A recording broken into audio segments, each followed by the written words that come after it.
Are you tired of being overcharged and forced into paying a monthly subscription for your Mac and Windows software? Well, if you are, currently we're having a 50% off discount on all the latest Mac and Windows software, such as AutoCAD, SolidWorks, Photoshop, Microsoft Office, and much more. Our 50% off discount will be ending soon, so be sure to text us "Need Software" to 213-640-9738. That's 213-640-9738. We aim to please, so expect 24/7 technical support, the latest premium software, instant software links delivered to your email, and PayPal buyer's protection guarantee.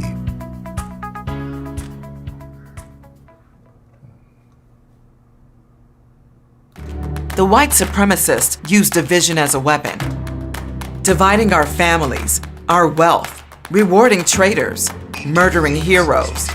Yet we survived. We fought for our reparations. Now it's our turn to divide and administer God's power. I am Agent Nuria Sellers, a foundational Black American. I promise that nothing will come between us. Buy the sci-fi novel, Nothing Will Come Between Us. Available January 22nd. Pre-order online today at Amazon and Google Play. Spirit of1811publishing.com. Our story, our family.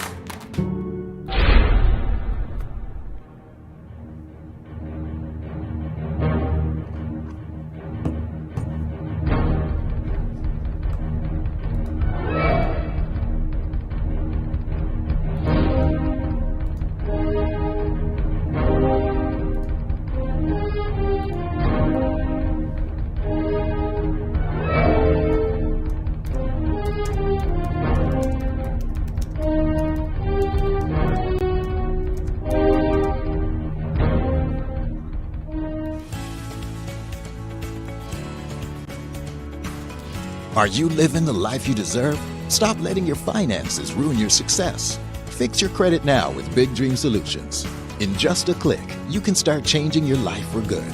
Our credit professionals analyzes your credit report and builds a strategy designed for your needs. No matter your goal, nothing is impossible. We get results. Schedule a consultation today and let us help you live your dreams. Big Dream Solutions. Take action now.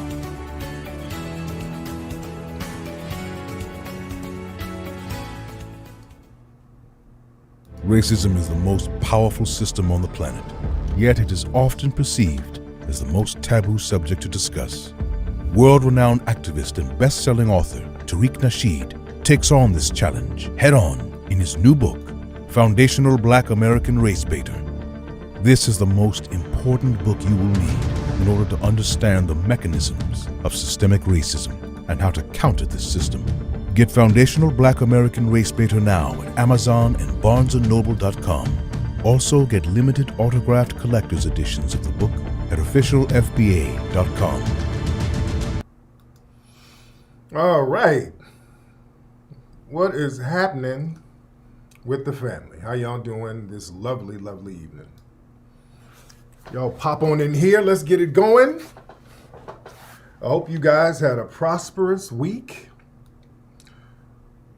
We are going to shoot the breeze tonight while everybody's piling on in the room. We're letting everybody pile on in the room. While we're waiting on you guys to pile in the room, I can lotion my hands and arms. I can take the time out to do that. All right.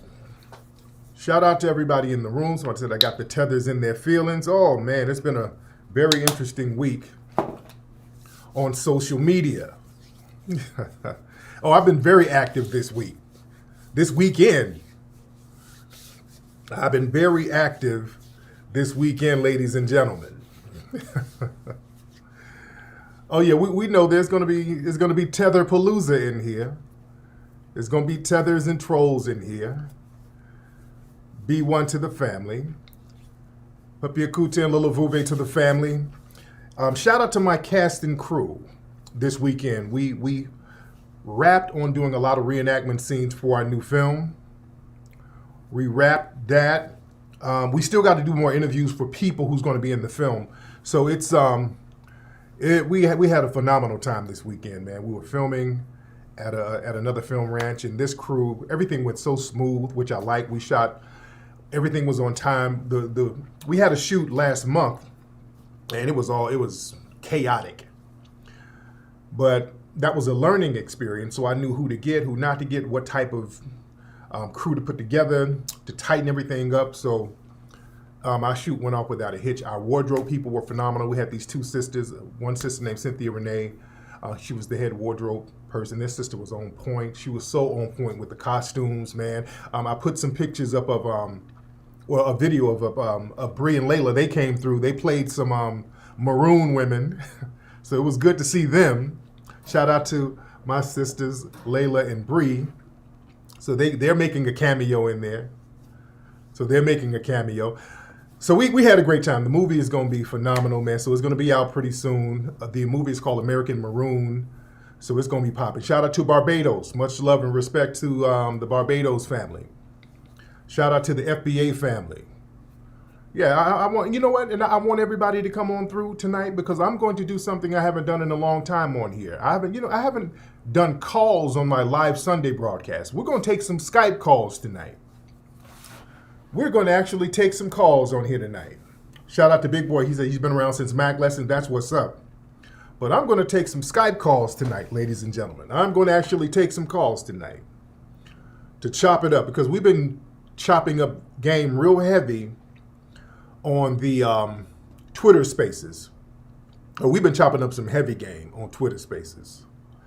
And I like Twitter Space way better than Clubhouse. Clubhouse, it's just, I don't know, Twitter Space just kind of flows better than Clubhouse. I don't know. Clubhouse is just babbling and just everybody babbling on each other.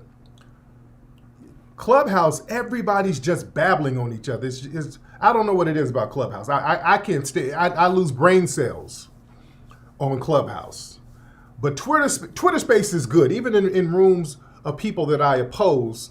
I just think the functionality is a little better. I don't know what it is. But yeah, Twitter Space is much better. But here's the thing. A lot of drama in Clubhouse, yeah. Yeah, in Clubhouse, everybody got, with Clubhouse, just everybody's talking at the same time. Yeah. Oh, yeah, listen. So we've been, on Twitter Space, we've been talking about immigration and a lot of the coon part of the tether class of our brothers and sisters from the diaspora, they've been in their feelings. Heavy. And what was interesting, there was a mammy, because right now, look, the Democrats understand that they're in trouble. And with this going on right here, this is not making it any better. And there was one mammy who said she was a black American, which I didn't get into her background. She was like, "You wrong, Tariq, for telling people you're going to stop people from voting. Man, voting help us get our first African-American vice president." And people in the room like, oh my God. She was okay. We're like, man, who are you talking about? Kamala Harris. Y'all up here telling people not to vote. We supposed to vote. We gotta vote. That's our parents fought for the right to vote. I mean, the same old collard green coalition talk. And Joe Biden gonna elect a Supreme Court justice who is a black woman. So these old mammies, along with a lot of these non-FBA tethers, so you got to watch out for a lot of folks. We got to watch out for a lot of the tether class. And we have to watch out for the middle-aged and elderly mammy class of our society. They don't give a damn about what the kids get. They don't give a damn about what the children get. We have to understand, there's a sector within FBA society, some of these old dumbass Negroes, who just left the youth to the woods. See, this is why I'm here for the kids, for the young people. You understand? This is why I'm here for the young people. And where are my young folks at? Where's my under 30 crowd? I say that. All my young people, all my under 30 people in the room right now, put your age in the chat room. All my people who are under 30, put your age in the chat room right now, please, if you don't mind. Let me just do a roll call here. All my 30 and under people. Let me see you in the chat room real quickly. I'm waiting on it to come on. I know there's a little delay. All right. I'm still waiting. I know there's a delay. All right, we got 29 Chase is 29, Taylor's 27, TJ's 24, 26, 33. Okay, Queen. Okay. 24, 28, 21, 26, 24. Okay. So a lot of mid-20s, early 20s, a lot of the mid-20 family in here. There's some 17, 18, 20, 20. Okay. Okay. 27, 22, 30. Okay. Shout out to the youngins. Shout out to the young family. I wanted the young family to show you their presence here. I wanted everybody to see all the youth that's listening right now. We got a lot of early 20 people, some teenagers, a lot of teenagers listening. A lot of teenagers, a lot of early 20 people. Family, there's a reason why they're in here and not on places like Roland Martin.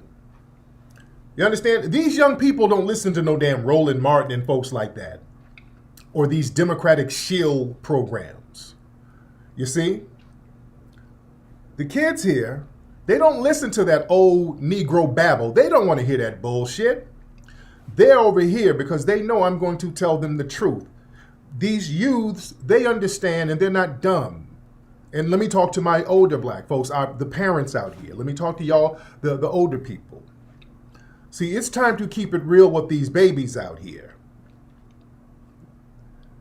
Because see, a lot of you, my older black folks, y'all been out here lollygagging, just holding your head down and happy to get along. And I don't want to get in no good trouble. I just got to keep my job with the city. You know, you got your job with the city, so you don't want to make no good trouble. So you're real quiet about a lot of stuff, and you don't really teach these kids what's going on. And the manipulation that's being done by the political structure to use their votes and their momentum to bring in other groups that's going to undermine these kids. I'm not going to sit up and let y'all kids get undermined by these damn white supremacists with your mammy and pappies sitting up here not saying anything. Shame on you. We got to stop playing that game, ladies and gentlemen. With these kids, we're going to have to start giving them the real game when it pertains to dealing with these white supremacists. And we got to start young when they are in school, ladies and gentlemen. Because right now, you got little black kids out here committing suicide. Somebody, shout out to Adonis. Brother Adonis posted this and I retweeted it. Right here, there's a story, a little black girl at Folsom High School. I don't know what city this is in. I'll click the link in a second. She said, I don't feel safe. She's the target of racist bullying. And family, we've been seeing this so many times in recent history. All right, hold on. I think that's a mama. Well, hold on one second. Hold on. Let me play the audio. I haven't seen the audio yet, so I'm watching this with you, ladies and gentlemen. Hold on. At Batteries Plus, okay, we do more than replace batteries. Okay, hold on, wait. That nigga looked real moist when he did that battery, though. Hold on, do you see? Hold on, I wish I could rewind this. They had a brother looking real moist changing a battery. All right, but here's the story. Hold on. Teen says that she has become the target. Okay, oh Lord. We got the mom with no edges, looking like Casey and JoJo. The mom sitting up here with no edges. Hold on. Target of racist bullies, both at school and online. And tonight, the teen's mother is calling for the school to do more to protect her. They keep on taunting her, like saying her name all the time, keep calling her racial names. The 15-year-old student says this has been happening for... Okay, hold on. The school has not taken enough action. In a KCRA3 exclusive tonight, Orkomana explains what the girl's mother wants to see happen and also how the school district is responding.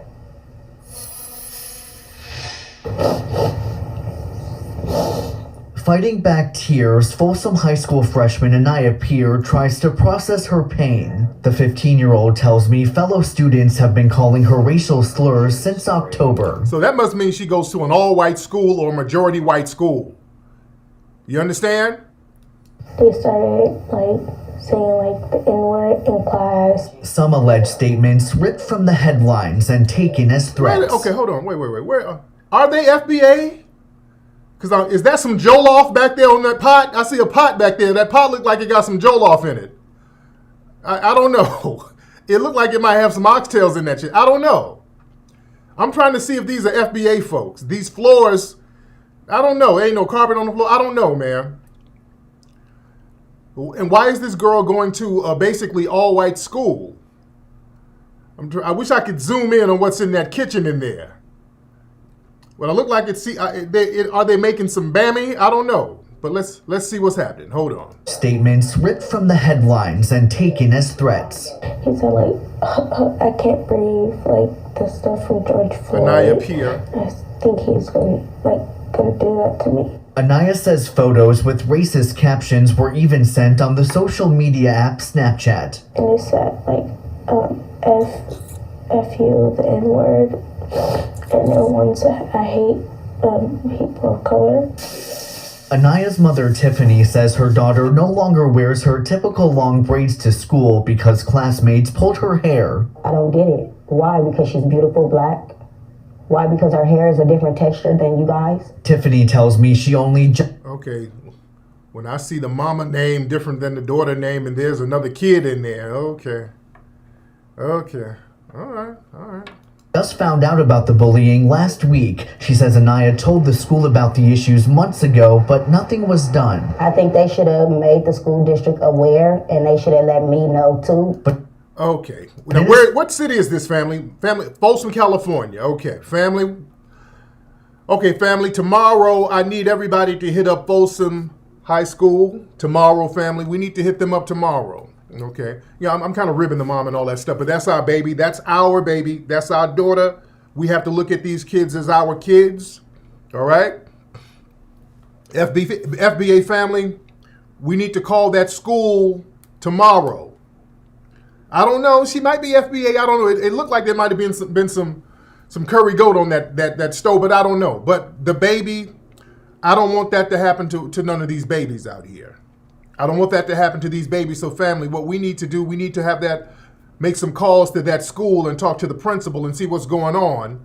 We need to put pressure on them to cut that out with these babies. We got to make an example out of these folks, man. Somebody say Folsom is mostly white. We need to call that school in the morning. Everybody Google that school number and get on that, ladies and gentlemen. We need to get on that. We can't let these people do these things to our babies. And also, family, we have to give these babies enough game so that don't bother them.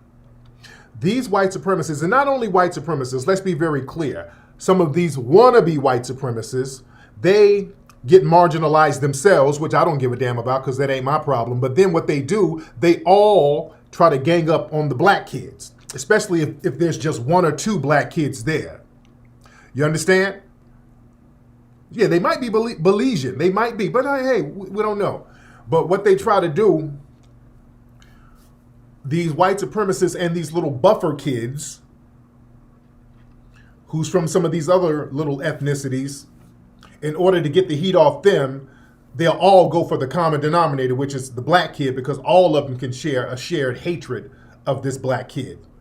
So we got to give our babies some game so that they can sidetrack that. That's why I want y'all to start studying the lives that I go on when I interact with people on these Twitter spaces. And a lot of you guys follow me, and you should continue to follow me on Twitter.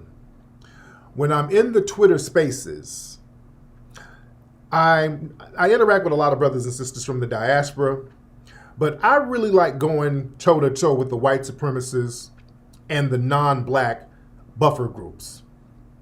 I like going toe-to-toe with them because these are the people who are going to really try to use all types of racial epithets towards you and do little slick stuff. So you have to know how to combat that stuff verbally at first, especially your children.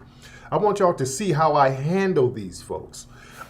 There's one video we put up of this damn Italian dude, calls his screen name is Scarface, and I put it up on my channel, and it's going viral, where he tried to talk about how black people need to be thankful to Italians because Italians built the cities in America, and we had to slow roast his ass. I had to really take my time and break him down to his soul.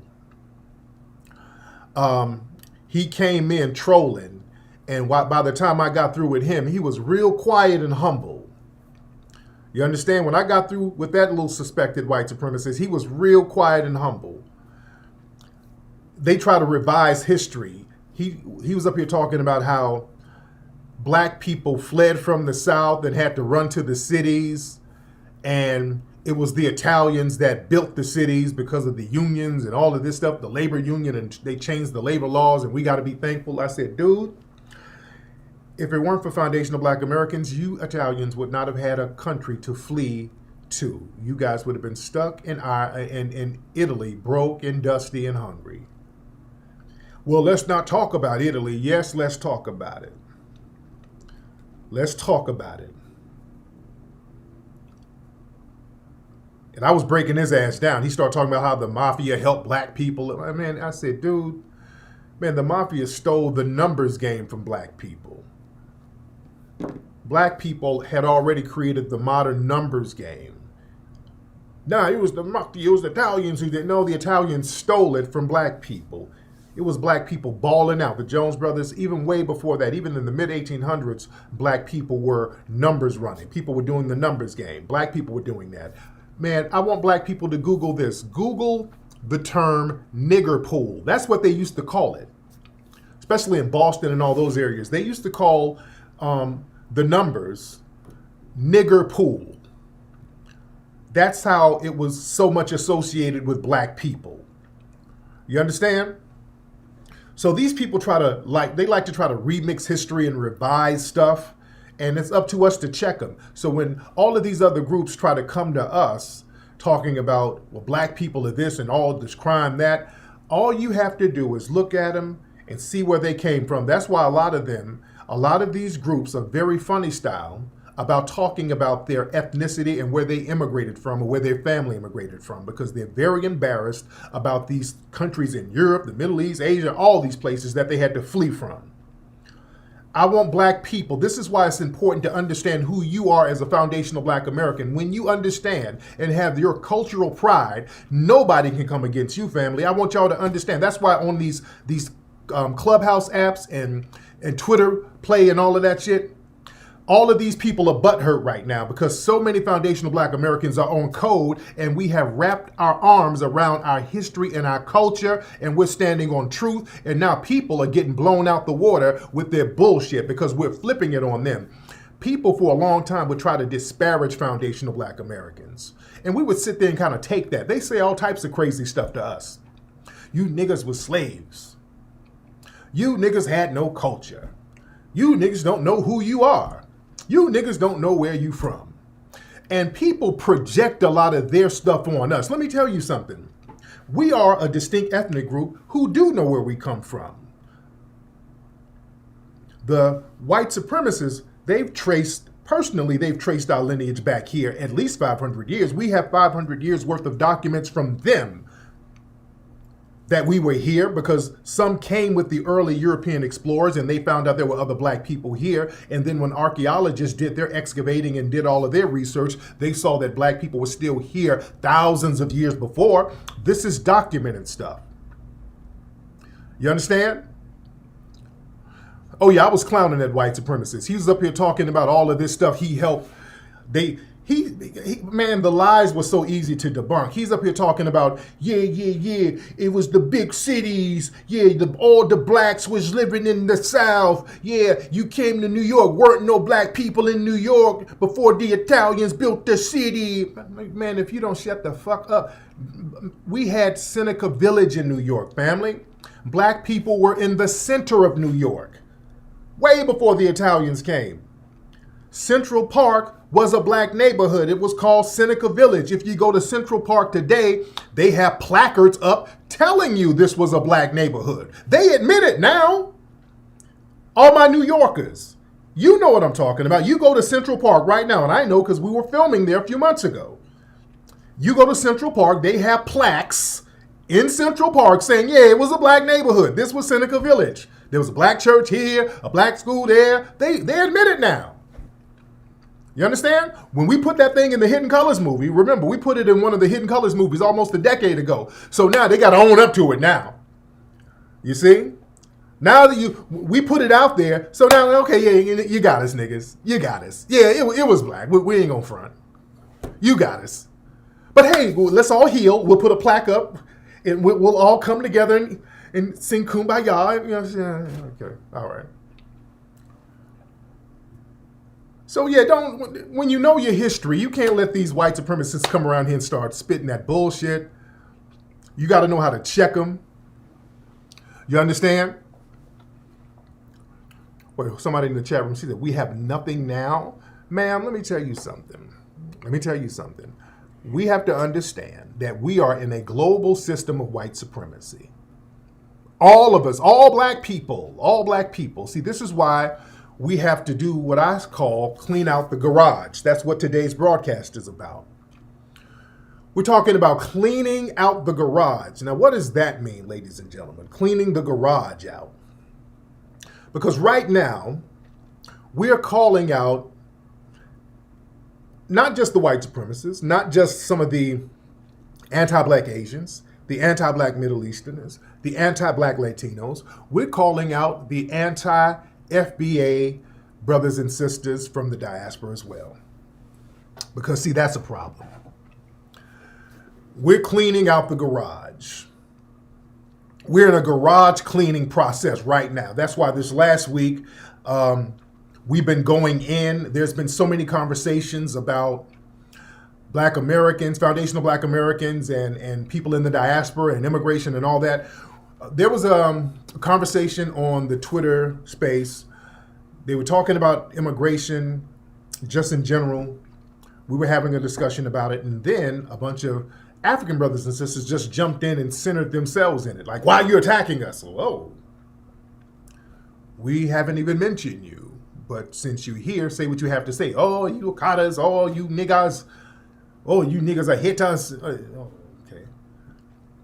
So then they tried to gaslight, and the gaslighting backfired on them because now these spaces are all over the place. People saw the contempt that they have for us. So what happened was, this is what happened. They jumped in our spaces trying to gaslight, and it really didn't work. And what happened was they tried to use the gaslighting as an excuse to be a little more open with their anti-black and anti-foundational Black American contempt. And then they started making all of these spaces just going in with their contempt for us. And a lot of black people are like, damn, I didn't know they felt like that about us. And we've been telling folks, listen, on Clubhouse, all of these different apps and spaces for years, a lot of the coon class from Africa and the Caribbean, and I say the coon class because most of the brothers and sisters are not coons. Most of them are not on that bullshit. But a significant number is. And the coon class of these folks, they are usually on Clubhouse every day, going in on foundational Black Americans. If you go to Clubhouse, almost every other room is, oh, those foundational Black Americans are lazy. Why are Nigerians better than them? Why are Ghanaians out so much smarter than the Akata?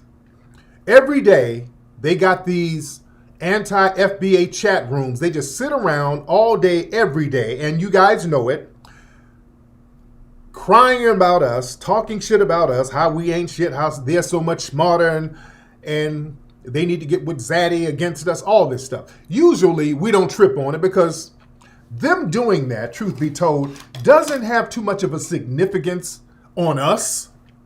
You understand? What they do really doesn't have any type of real consequence to us like that. You know, and people are entitled to their opinion, so we just kind of brush it off. If we see a room of people just talking, I'm so smart at these niggas over here in America, all right. We don't trip on it. We just say, oh, this, all right, nigga. We just kind of brush it off. You dig? We just kind of brush it off.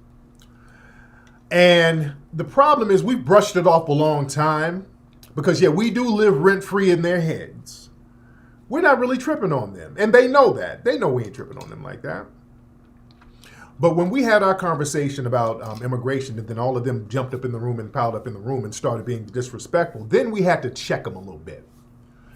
Then we had to start checking people with the disrespect. We had to check them and check them hard. And that's when they were like, oh my God, these niggas, you're so mean. Why are you niggas so divisive? You understand? Why are you niggas so divisive? Now it's all about divisiveness, and now they got a whole bunch of rooms now talking about how we need to get together. Oh, we need to get together. This is divisive. We cannot exist as a black community. We are all one African people. I don't want to hear that right now. See? We get busy for a couple of days and they're crying bloody murder right now. They're crying foul right now that we checked them. And listen, we could have checked you much harder. Let's be very clear. We're lightweight on you. We could really be clowning you and reading you, as they say. We could really get busy like that. These are courtesy conversations, my brothers and sisters. And like I said, this is not everybody from the diaspora. This is the coon class, but here's the problem. A lot of you non-coons from the diaspora, from Africa and the Caribbean, this is the problem with the non-coons. You have not done anything about the coon class. You just seem like, okay, I'm powerless to do anything, so I just won't say nothing. So y'all just kind of hold your head down when you hear these niggas cooning. Maybe you won't say a kata and all that, but y'all don't check these coons, and also you don't let us know who the hell they are. That's a problem. And I'm talking to the non-coons from these places. That's a problem. Because let me tell you something. Because some niggas be like, well, wait a minute, nigga. You have coons too. FBA, they have coons. What about your coons? You know, yeah, we have coons. But we will let you know who our coons are. We have no problem letting you know who our, because we call our coons out immediately. The minute we see a Jesse Lee Peterson or whoever, we let y'all know, hey guys, if you run across this nigga here, this is a coon. If you come over to America and see a motherfucker named Larry Elder, walk the other way. We'll let you know who the coons are. Like, hey sister, you coming to America? Okay, good, that's great. There's two mammies named Diamond and Silk over there in North Carolina. If you see them, I would advise you to go there. So we let you know. We let people know who the coons are. You understand? We don't play that shit. We don't harbor coons, and when they talk coon shit, we don't say nothing. When they come around us cooning, we check them like, nigga, what are you talking about? Get out of here. Even our elected officials, that's why niggas are de-government, I don't know. Even our elected officials we call out. We call out Obama. Fuck Obama. We call out Jimbo Clyburn. We call that coon nigga out. We let you know. We let you know who these coons are. We have no problem pointing the coons out. Our coons, the FBA coons. Oh no, we don't have a problem. When people come around us cooning, we call them out because we already know how dangerous that is. So we need to know to let each other know, hey, this nigga is funny style. That's why there's only the FBA coons are, if we got coons, don't nobody know about them. And the ones we do know about, we call them out. But boy, y'all got a lot of coons who come over here with that nonsense. And then, as they say, if you don't get them, I'm going to get them. And if we get them, there's going to be some collateral damage, which we don't want to have. That's what the whole cleaning the garage mentality is about. Sometimes there might be a little collateral damage. Yeah, Stacey Dash she's not FBA though. That's the thing. Stacey Dash is not FBA. She's like Mexican and Barbados or some shit. So yeah, Stacey Dash is not FBA. Let's be very clear. Yeah, Clarence Thomas, of course. We don't rock with them. But listen, the cleaning out the garage thing, this ties into that. Because see, sometimes, and we've been doing these spaces, and a lot of people have been responding. We've opened up the phone line, and we have a lot of brothers from the Caribbean and from the diaspora, from Africa. They'll call up and say, Tariq, I'm not a coon, Tariq. You should not get all of us. Do not attack all of us because of a few. No, brother, it shouldn't be like that. I understand the Kuns, but don't get all of us because of a few. No, we're not getting all of you. I know some of you are getting some of the shrapnel. I know some of you are feeling some of the shrapnel because what we have to do, we have to remind the Kuns and Tethers where they came from. We got love for the brothers and sisters in the diaspora. We also know, and we're very sensitive to what's going on over there. Let's be clear. We know what's going on in Africa. What's up, my sister Charm? Shout out to Charm. Listen, we know what's going on in Africa. We know how people are living in the Caribbean, and we sympathize with that. We understand. That's why we didn't have a problem with brothers and sisters immigrating over here. That's why we help people immigrate, because we understood what was going on in these countries. But here's the problem. Don't get a sense of entitlement, and you get so entitled to the point where you come over here and then it's stay away from the Akata. When we go there, you stay away from the Akata. And then that stay away from the Akata mentality gets into some crazy, well, you niggas are jealous. They start talking about we jealous of them. Then they start talking real crazy. You niggas are just jealous because we work odd. Really, dude? See, sometimes they say that shit and it's so silly.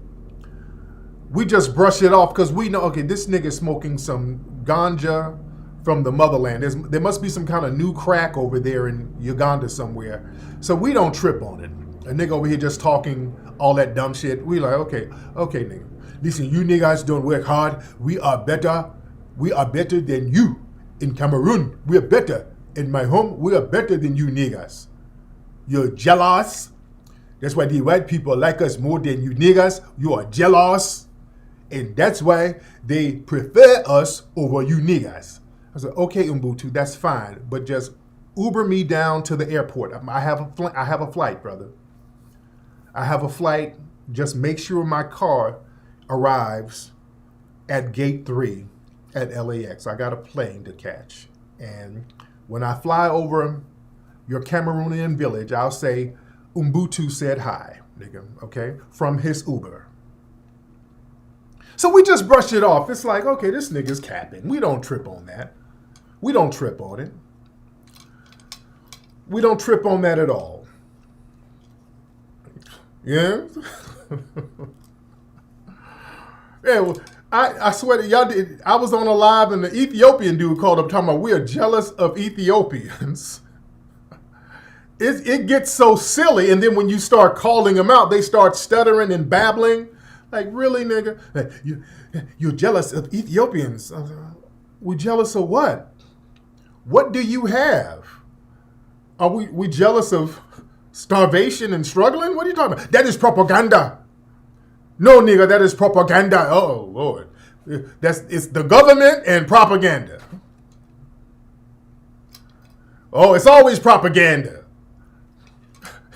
First, they're going to give you 2 lines of bullshit. It's propaganda, it's the government, and it's propaganda. Like, really, dude? Oh, that is proper. All that hunger and starvation, that is propaganda. That is the media. The media. That is the media. You can't believe everything you see on the media, nigga. I said, what, are they going over there and creating a sound stage and they glued flies on people and shit? What are you talking about? What are you talking about?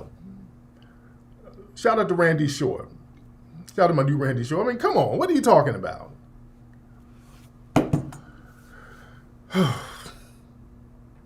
But listen.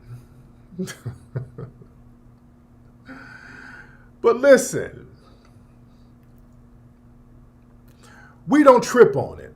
We really don't trip on it. We do not trip on that shit. But when they get so disrespectful, we're going to be like, okay, slow your roll. Slow your fucking roll, Mufasa. Now let me remind you where you from, dude, all right? Because some of us have been over there. Okay, look, I'm not trying to shit on the good brothers and sisters who's trying to survive struggling, but nigga, you ain't going to come over here talking about some pull yourself up by your damn bootstraps and you done took a shit on the side of a freeway. in your homeland, dude. We're not going to play that game, homie. Oh, damn it, nigga. How did you say that? Well, when we start going there, oh, Lord. These niggas are disparaging us. How dare you say that? You're taking me to a dark place. I had one of the women, she started talking greasy about FBA, and she started calling us all types of avocados. And I said, why you call us avocados? Well, if you act like you don't pull your pants up, if you walk around with no pants, you're going to be called a nakata. I said, well, ma'am, y'all pull your pants down and take shits in the middle of the road. How dare you say that? Some people don't know better. Don't come over here with that stupid shit and knowing that y'all do not have it popping. See, that's what I'm saying. We're sensitive to your plight, but don't come over here talking dumb, though. Come on. I'm sensitive to your plight, but if you come over here trying to floss, you get your little job at Taco Bell and you trying to pull rank, we're going to have to remind you about them turds on the sidewalk, and it's not from an animal. All right? Let's not play games. And when we check you niggas are attacking us, nigga. You're attacking us, you goddamn nigga. You gotta. Then they really let it off. They go, slave boy, they've been calling us all types of slaves. The woman's like, when I said that, I told her about all the shit going on over there. I wish not to continue this conversation. You're taking me to a dark place. Ma'am, I'm talking about your home, ma'am. She was like this Cameroon woman just talking mad shit about us. I started reminding her of how things were in Cameroon. I started letting her know, this is taking me to a dark place. That dark place is reality. Let's stop with that bullshit. Let's stop playing. But listen, family, some people are going to have to get, you're going to get some shrapnel when we blow the fire, some shrapnel will get there. You might get some shrapnel, ladies and gentlemen. Listen, when you clean out a garage, sometimes your garage gets so cluttered that you have to say, hey man, I done procrastinated, I've been lazy, I've been out here bullshitting, I have to clean this closet. This closet or this garage is a mess. You sit up here and for years you let stuff pile up, and then when you let stuff pile up, rodents and roaches and all types of stuff happen, oil leaks and water leaks. So at some point you have to clean your garage out. You have to start throwing a lot of stuff out. Clean all the bad stuff out, clean out all the junk. Now, in the process of cleaning out your garage, every now and then, while you're cleaning out the junk, cleaning out the clutter, cleaning out the filth, every now and then, you might have some valuable things caught up in the filth that ends up getting thrown out. You understand? Sometimes you might throw away some stuff and you're like, oh, damn, where's my law degree? Shit, I threw away my damn law degree. Uh-oh. I remember one time, because I would let stuff pile up in my house and I would throw out mail. I would get a bunch of spam mail and it would pile up in my drawer. And I remember there was a pile of spam mail and I ripped it up. I'm going to throw this shit out. I ripped it up and I put it on my table. I said, I'm going to throw it out in the garbage when I come back and get ready to leave. And I was about to throw all this paper out and I saw a $sign on one of the pieces of paper. I'm like, what the fuck is this? Then I looked at it. It was a check for $8,000. I got a check from somewhere for $8,000. I'm like, shit, I was about to throw an $8,000 check out because it was mixed in with garbage. You understand? So the point is, sometimes when you're throwing out garbage, you're cleaning out your garage, you're trying to get rid of the clutter so that they can be a cool, clean space so that you can be fresh, so that everything can be in order, so you can find what you need to find so that things can be functional. Every now and then, when you're cleaning out clutter, you do your best to try not to throw what's valuable away. But unfortunately, sometimes things of value will get caught up in the mix. You might lose some things of value. You try not to lose too many things of value, but sometimes you will lose things of value. And we have to look at that sometimes with our brothers and sisters in the diaspora. Listen, I want my brothers and sisters from the diaspora to listen. When we go in on the coons of your society and talk about what's really going on in your homeland, now some of our good brothers and sisters who ain't on that stupid shit, who are hard workers, who love us and who respect us, sometimes when we going in on your homeland, that shit might be that shit might be hitting you in the chest. Like, damn, that nigga's talking about my fucking homeland. Shit. You understand?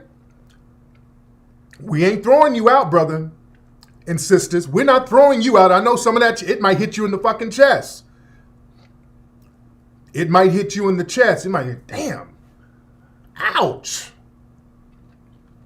But we want you to know, if you are an exceptional person and you ain't on that bullshit, you're better than the coons who are sitting up here not trying to better their society. Because a lot of my brothers and sisters who come here and rock with us and they cool with us and they respect us, if you notice, those are the kind of folks who do care about what happens back home. You understand? People with the kind of mentality where they want to show respect to us, normally these are the ones that will go home and try to help out. Man, listen. I got a lot of family, and I say family, black family, black friends and stuff in the UK. They got so much love for me. They got so much love for us. And they're always going back and forth to Africa, to their homelands, hooking stuff up, trying to build things, trying to put community centers together. I chopped it up with brothers. I done gave people all types of money because I'm like, man, I feel what you're doing. Go out there and help your family back home, brother. That's real shit. I respect that. I respect folks who try to come over here, work, get something popping, and say, hey, man, I want to build some shit up back home so that you can come over, you good. I fuck with niggas like that all day. That's who I want to fuck with. If those type of niggas want to immigrate here, come on through. That's what we wanted. We wanted folks to come over here and say, hey, man, let me integrate immigrate over here. Let me rock with y'all, man. Let's build some shit over here. Let's get some economics popping as a black African brother from Ghana and my American foundational black American brother. Let's me and you build something. I'm going to go home, get it popping on my end because I'm the plug there. So when you come over, man, we got this. I got some resources here, man. I got to hook up on this. I got to hook up on that. And we can bring that shit back and forth and cut the middleman out. That's what we intended when we were trying to push for immigration for our brothers and sisters from the diaspora. We didn't want niggas to just pile up over here and be like, thank you, Akata. Fuck those niggas back home. You got folks over here, the minute they get here, they like, I don't know nobody over there no more. They ain't ever planning on going back. They didn't cut the phone off, the whole 9 yards, and they didn't cut them off, and they want to come over here and get what we have and cut us off. Fuck that, nigga. That ain't gonna happen. That ain't gonna, we ain't down with that shit, nigga. We ain't down with that at all. No, we trying to get a global black community going. We ain't got no problem with Africa at all. I love going to Africa. Africa's a beautiful fucking place. Let's be real, just as far as nature, naturally, it's a beautiful damn place. I love going over there. Some of the energy of the brothers and sisters, beautiful place. Man, I want brothers and sisters to set it up so we can vacation over there, man, so we can go kick it. That we can make Africa like Dubai. Man, we can have that shit popping. But damn, nigga, you the plug. If you from there, nigga, go back. If you want to go back and forth, nigga, let's go back. Create some shit, be the plug so that we can come over and invest and get some shit popping. And then we can do it on a global level, brothers and sisters. But damn, the women come over here, and the minute they on here, they get here Monday, and on Saturday, they on TikTok twerking with Zaddy. They ain't ever going back. They get over here, and it's like, fuck that shit, nigga. I'm one of you. I'm an African American. That's why they don't like us to say foundational black American. Because, see, they can't squeeze up under us with that. When we say foundational black American, that's a very distinct term, and it's an exclusionary term. That's why so many people have a problem with it. Because it excludes people. And so many people have had this sense of entitlement where they're supposed to get what we got. Everything we get, they're supposed to get. When we start talking about, okay, look, we're going to, in this round, we're just going to do something for foundational black Americans. Ooh, who is that nigga? Foundational black Americans, that's black people who were mixed in with the indigenous population and the ones who were enslaved. What is that divisive shit, nigga? What is that shit? We're all black people. What is that? That's tribalism, nigga. That is tribal. It's tribal. Why are you tribal? Well, you have tribes, like thousands of tribes in your homeland. That's different, nigga. That's history and culture. Well, our thing is history and culture. That is rubbish. I'm like, Ubuntu, get the fuck out of here, nigga. They get to talking crazy. They get to talking crazy when it's all about us doing what we need to do. They get to talking crazy, family. But listen, they start talking this, well, and we hear the same thing in all the circles. We hear the same thing in all the circles. I don't know why you're doing this, FBA. What is your goal? Now, I keep hearing this thing. What is our goal at FBA? Look, this is not a group or an organization. We're talking about a lineage. Yeah, the logic goes out the window. But when we talk about foundational Black Americans, we're talking about a lineage. And they keep saying stuff like, what is the goal? And when they say, what's the goal? That means, when is this going to end? When are you niggas going to stop this? You see? When they say, what's your goal? They're like, okay, is there an ending to this? Are you niggas going to stop this anytime soon? No, we're talking about a culture now, man. We're talking about our culture. See, people have disparaged us because of our culture and made it something negative. Now that we have embraced our culture and used it as a source of strength, now people are like, oh, come on, niggas. Because let me tell you something. Me as a foundational Black American, I get strength, and all of us, many of us, we get strength from our ancestors. That's why I always talk about our ancestors. And our foundational Black American ancestors were some amazing people. We sat up here, family, and we've let our ancestors be disrespected too long. I want y'all to understand this, family. You get your strength from your ancestors. You get strength from ancestors, ladies and gentlemen. And when you disrespect or even forget about your ancestors, this is why it's our duty to teach about our ancestors. This is where I get my strength. Oh, we got some in the room. We got some tethers in the room. You grifter nigga, I'll have you call up shortly. If you have something to say, I will have you call up shortly. But I'm telling you, we get our strength from our ancestors. You honor your ancestors so they can look out for you. You honor your ancestors so that their spirit can look out for you. You have to honor them. You have to respect the sacrifices they made. Our foundational Black American ancestors made a lot of sacrifices for us. And we have to honor that. And when we honor that, that's our source of strength. I'm telling you, when you show respect to the ancestors, that energy comes back to you. That energy is real, and that energy gives you strength. That energy comes back to you. I'm telling you it does, man. And our people, our foundational Black American ancestors, for the most part, we know how to honor them. We know how to show the respect. We have a general honor and respect of them. We have to keep that going. This is why, notice, all of the so-called public figures, the people who try to disrespect a lot of our ancestors and icons that we love, notice it's always some non-FBA folks trying to make a little slick jab at them. Like, we've been calling out people like Rihanna, who put up a disrespectful image of Dr. Martin Luther King with gold fronts. Nicki Minaj kind of disrespecting Malcolm X and Rosa Parks. And Malcolm X was half FBA. His mom was from Grenada, but his dad is FBA, so he's FBA.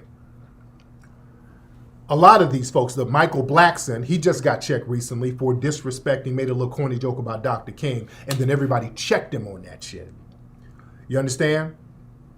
You always hear me talk about the great ancestors, Ida B. Wells. I get strength and encouragement from people like that, the Nat Turners, the Black Seminoles. You understand? This is where we get our strength from, family. And we cannot let folks come over here and just dismiss our ancestors and try to shit on them. We always got to check that. We have to check that nonsense. And we should have been checking that a long time ago. Yeah, the joke wasn't even funny. Real talk. But we should have been checking that stuff a long time ago. And here's the thing. When a lot of people who are non-FBA, they come in the circles now, and this is another thing. Now that we have acknowledged our Foundation of Black American lineage, have y'all noticed this? In all of these Clubhouse rooms, in all of these Twitter space rooms, on Instagram, you have all these other groups using the word foundational now. Have y'all noticed that? They start a whole bunch of different pages talking about their foundational Igbo, their foundational Akan, their foundational South African, their foundational Ethiopian. So now a lot of them are going around using the word foundational in front of their lineage. This is how much we set the tone for a lot of stuff. And we should have set this tone a long time ago. You understand? So they're already trying to co-opt it. They're trying to figure out ways to co-opt it. You understand? If you go on Twitter space now, they probably you type in foundational. They probably got a bunch of rooms right now. Yeah, even white folks got in on it. Foundational white Americans. I had to get on their asses about that too. What the hell did you found when black people weren't around? Oh, yeah. But they'll come in our spaces because we've been going in and we haven't backed down. They thought they were going to come in here and try to troll and do all this whining. And we didn't back down on them. We didn't back down. We doubled down because we're standing on truth. We don't have to troll. We don't have to do none of that stuff. And they'll say, listen, nigga, and we keep hearing this over and over. If a white man who is a police saw me driving down the street and saw you, he would not know that I was from Ghana and you were a FBA. So we are all the same black people. We know that. You're not saying anything we don't know. The problem is, you and I, we look at the white supremacists differently than each other. We look at him differently. We know he treats us the same, but we look at them differently than you. A lot of you, when you see white, low-key, y'all see Jesus damn Christ. Y'all see the face of God. We don't. We will check them. Let's be real. That's why when white people come around and talk to us, certain things they can say will fly past you that wouldn't fly past us. You see, the white supremacists can come around and try to pit us against each other, and one of us will go for it and one won't. We don't go for that. Let's be clear. When the white people come around and try to pit us against each other, we don't go for that. Because a lot of them would try to say this, well, it's the white man and the propaganda about both sides that make us hate each other. That's not true. Miss me with the propaganda talk. It's not no propaganda that makes us hate each other. I'm going to say it again. Whenever they try to use the white man's propaganda that makes us hate each other, that's not true. We know the white supremacists are full of shit. They're not showing us anything that's going to make us feel a certain way about brothers and sisters over there. Because, see, we understand this. When white people come around us talking about, hey, man, those folks are over there in Africa. They're over there naked in mud huts and chucking spears, boy. That's crazy. We don't sit up there cockeying and kikiing with them on some shit like that. None of us do that. When white people talk like that, we don't chuck it up with them. We don't sit there agreeing with them. You know why we don't? Because we know they're talking about us too. We are fully aware that they're talking about us too when they say that. So we smack the shit out of them if they say some shit like that to us. Like, what, nigga? What? We know he's not just talking about them. That's meant for me. So he's going to get checked on that. And here's the difference. When a brother or sister come over from Angola somewhere, working at a job, and the white person goes up to him like, hey, Damiano, I like you, Damiano. You're not like these Foundation of Black Americans over here. They're lazy, always begging. And Damiano is sitting his ass up there like, I know. Those lazy Akatas are pathetic. He's sitting up there cockeying and kikiing with the white man. He's sitting there agreeing with him, and the white man's like, love this nigga. Let's go have a beer. Let's go have a beer. I like this guy. And then this coon then sat up here with this white supremacist talking greasy about us, and then he comes around us. Well, the reason why I'm a supervisor is because I whack odd. You just don't want to whack. Then we have to get on your ass and the white man's ass. You see? So if there's propaganda, it's one-sided. If it's propaganda, it's one-sided. And let's be clear, another thing about that propaganda bullshit. And I want foundational Black Americans, stop going for this lie. This is a big lie that a lot of them in the diaspora will say. This is a huge lie that they tell. This is a huge lie, and I want y'all to understand this fucking lie. They say, well, the reason why we kind of look at you as being Akatas and lower level is because of the white media. It is the media and the propaganda back home. When we look at the media, the way they show foundational Black Americans, that gives us a certain perception. Family, that is a crock of bullshit. Do y'all know that's a crock of bullshit? That is a crock of BS. Family, there is nothing on television over there that's showing images of us that are so bad that they look at us as being less than and Akatas and all that. There is nothing in the international media that they're showing about us that's that bad. What are they showing of us? Let's talk about it. Black people, we don't really have a large criminal class. You have little pockets of petty crime. We don't have large organized crime. We don't have no large organized networks of crime that will garner international news. Do you understand what I'm saying? We do not have organized crime to the point where it will garner international coverage. You feel me? So what are you seeing over there on the news and television about us? What exactly are you seeing? It can't be no type of big major crimes that you're seeing. Little petty bullshit crimes. That ain't it. So when you start asking, hey, what do you mean in the media? What's in the media over there? Well, the rappers. Your pants are sagging. Yo thugs rapping about death and destruction.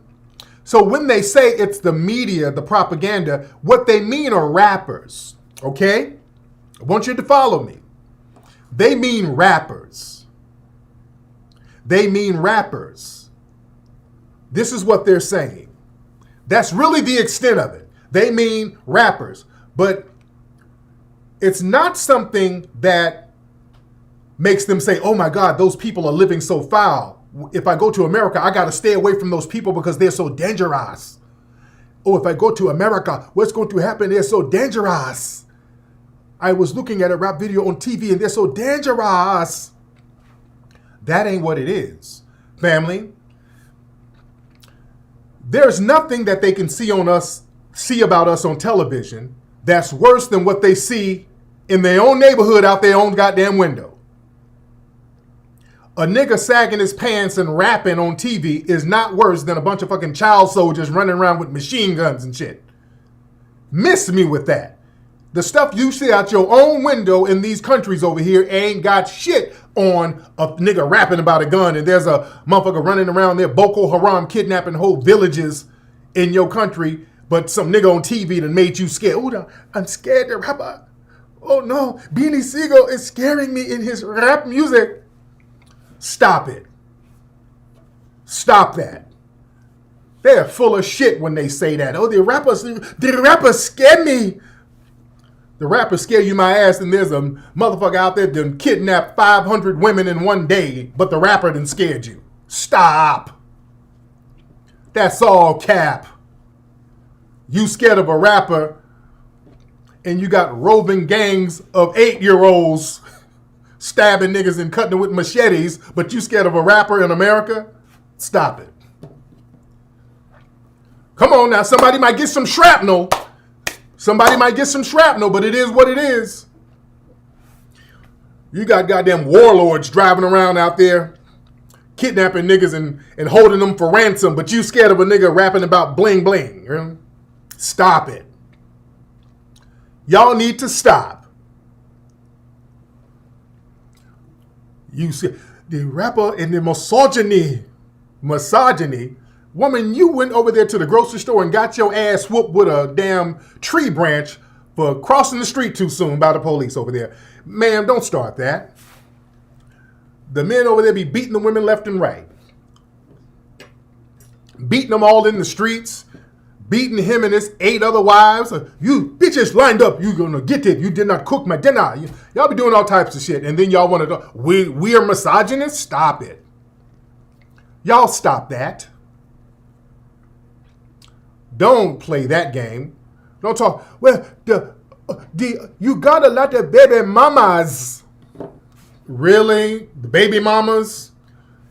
Do y'all know some of these countries got some of the biggest child paternity scams? Boy, they got all types of paternity scams, baby selling frauds. They got all types of degenerate shit over there with kids. Don't let them run that baby mama game over here on us. That's why we got to understand history and understand culture. So when people come over here pointing the finger, they ain't going to be over here. That's not going to work. We got to point out what's really going on over there. They got all types of baby selling fraud. Man, they got all types of shit going on over there. Baby child trafficking. Come on now.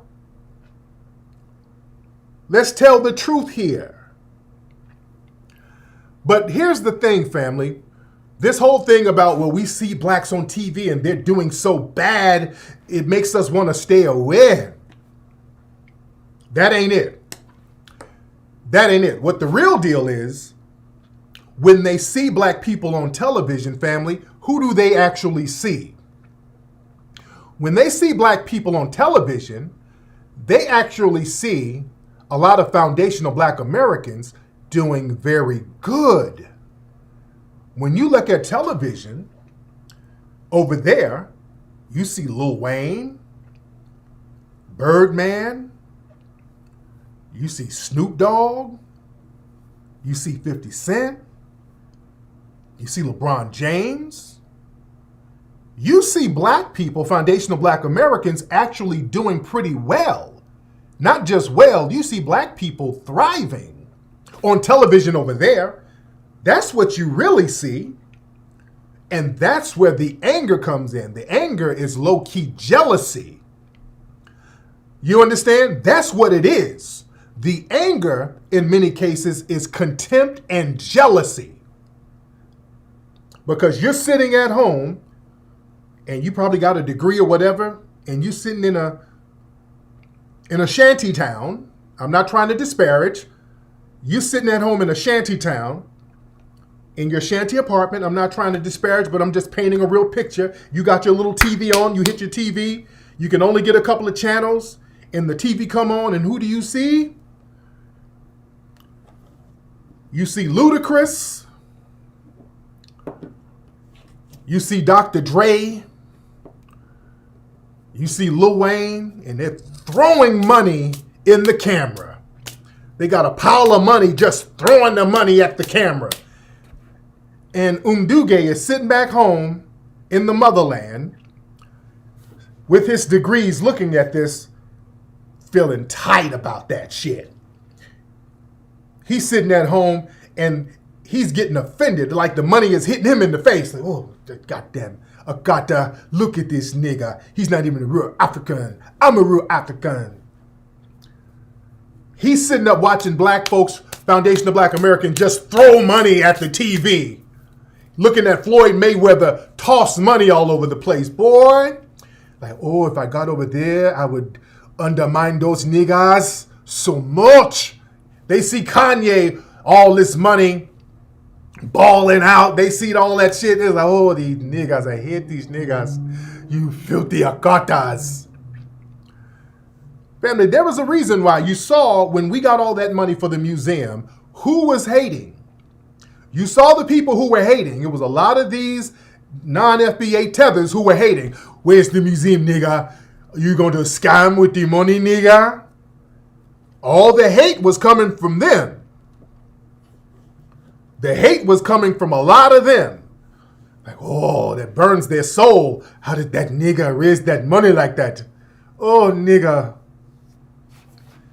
That's what makes a lot of them tight, and they bring that tight, jealous mentality over here and try to undermine us, ladies and gentlemen. Let me get a couple of calls. We still got a lot to talk about tonight. Let me give y'all the number. Let me see if the phone lines work. I haven't done my phone calls in a long time. Let's see if this thing works. Let's give it a try, ladies and gentlemen. The phone number is 818-850-5404. Let's give this thing a try and see if it works. Let me see if it works. I haven't done it in a long time, so we're going to try it live. The phone number is 818-850-5404. Now let's test these phone lines out. The best way to test it is to just test it live on air. So let's see. Okay, well, let me turn this up. Okay, let's see if this works. Let me see how this works. Where is it? All right. Phone number. Okay, what's up, fam? Hey, what up, Flex? Hey, what's up, fam? Hey, what's up? Tyson Campbell calling from Brooklyn, New York. There you go. Now, where you from? Where's your family from, bro? Oh, my family's from South Carolina, Geechee. Oh, cool. All right, so what's on your mind, fam? Hey, listen, let them Africans know that they left the most resourceful landmass on Earth to come to America to get opportunity when they have all the resources in Africa. Yes, sir. Yes, indeed. All right, thank you for the call. Let me get some more calls. Okay, how did that sound, guys? How was that sounding? Let me try this. Hello, who's calling? Hey. Tariq, brother, what's going on? What's up, brother? Who is this? Hey, brother. I love you, man. I love it's the government. Brother, you're doing great work, man. You're a real motivator. This is Rod from the 909 out here. My man. Much respect, man. Thank you so much, man. You got my wife cracking up on the government. It's the government. It's the government. Oh, the government. You got to do that more. I love it. My God, man. Much respect. Thank you so much, bro. Let me get some more calls in here. Okay, let's see. Let's get some brothers and sisters from the diaspora. Let's get them calling up. That would be nice. Let's get some of them calling up. What's up? Who's calling? Hello? Hey, what's up, fam? Hey, what's up, man? Hey, what's going on, Tariq? What's up? What's your name, sir? What's your name, sir? It's me, bro. It's Jay from Ghana. Oh, what's your first name?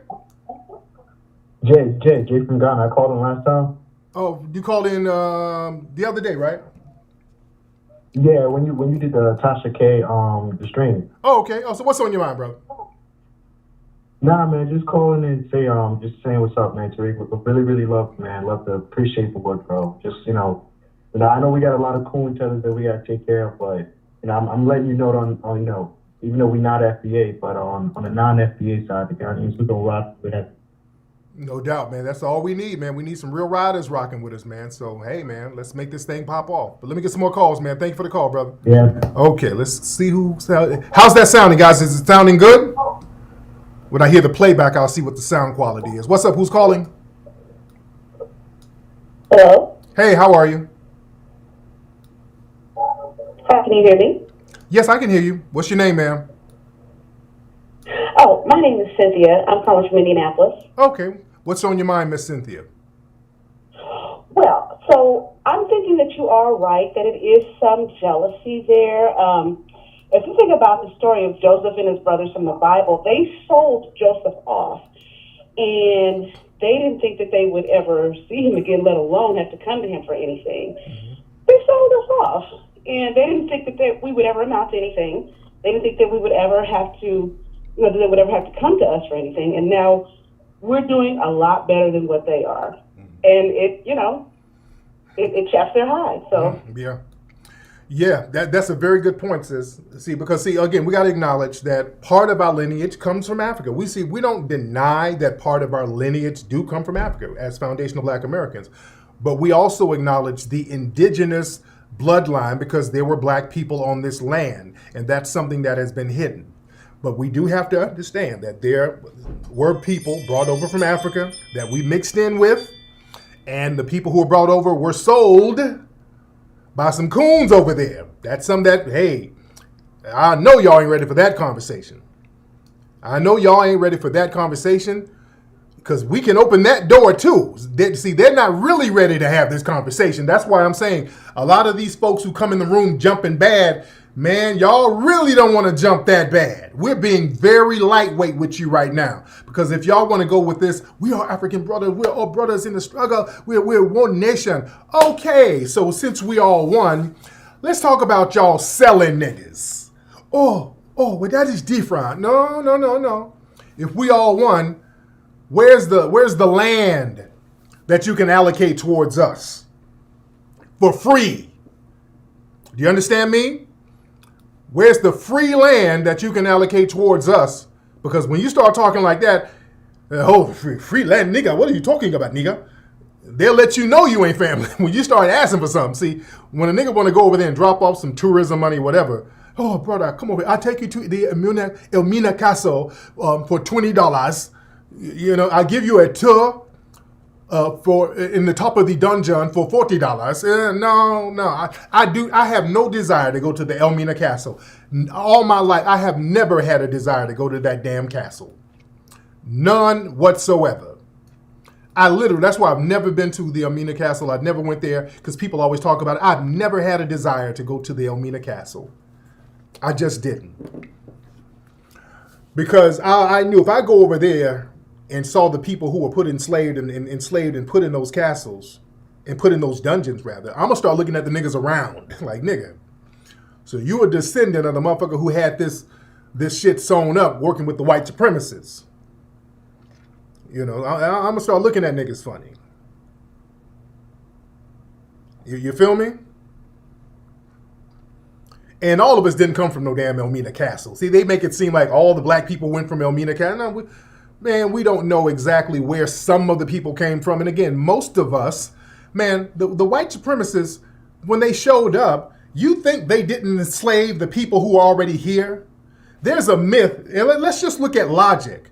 They try to give the logic, well, the Native Americans didn't want to be enslaved, so they just ran. Man, stop it.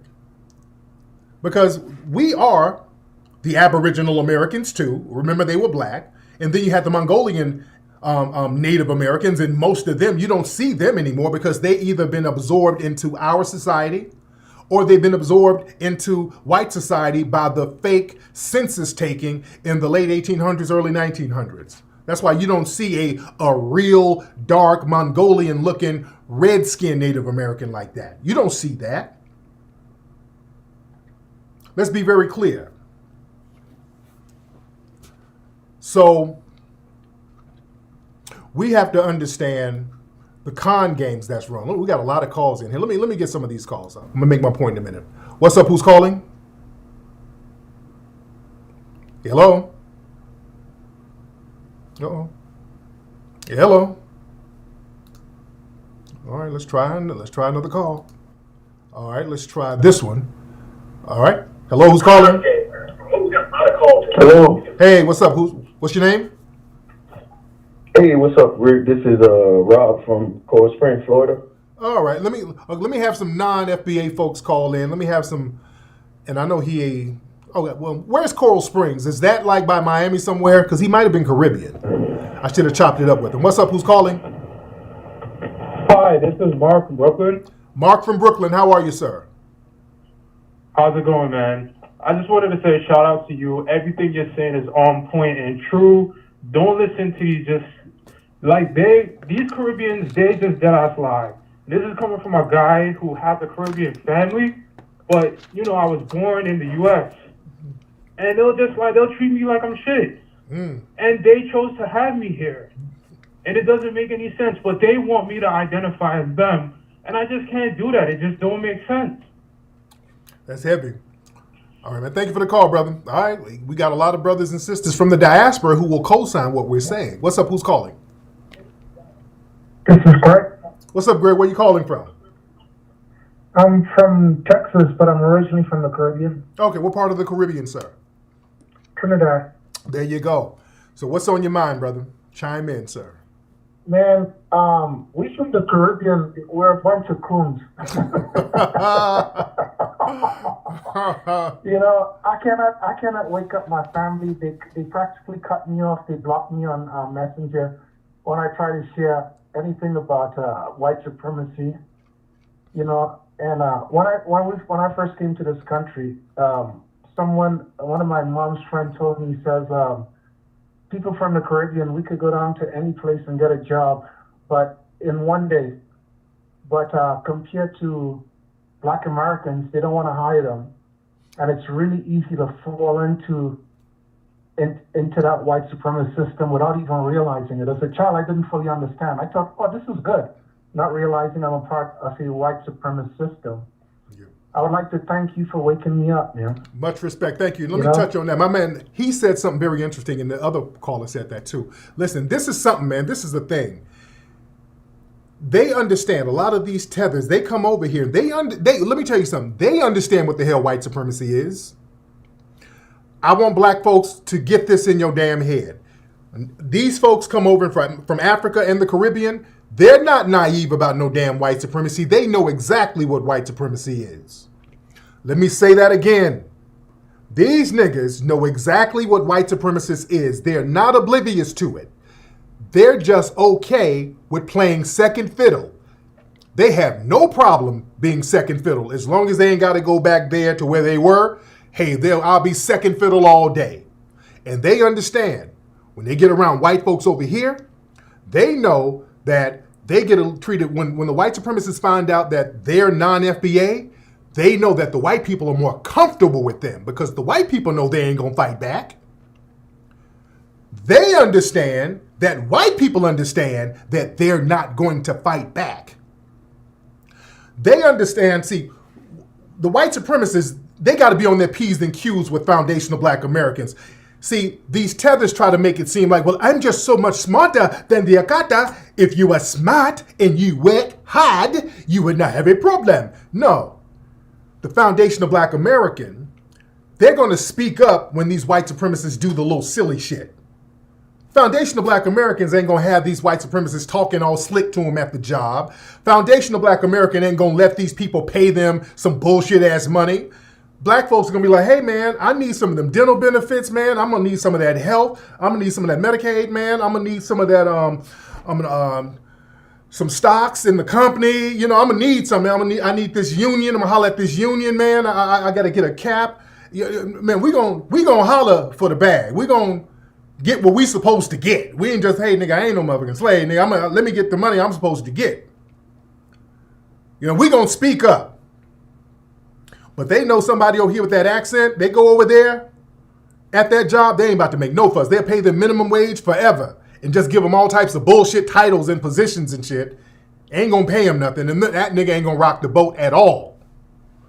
And they can get around the non-FBA person and make all their little nigga jokes with them, and they'll sit around and go along with it because, let me tell you something, notice those non-FBA folks who work at these jobs, they don't ever tell on these white supremacists.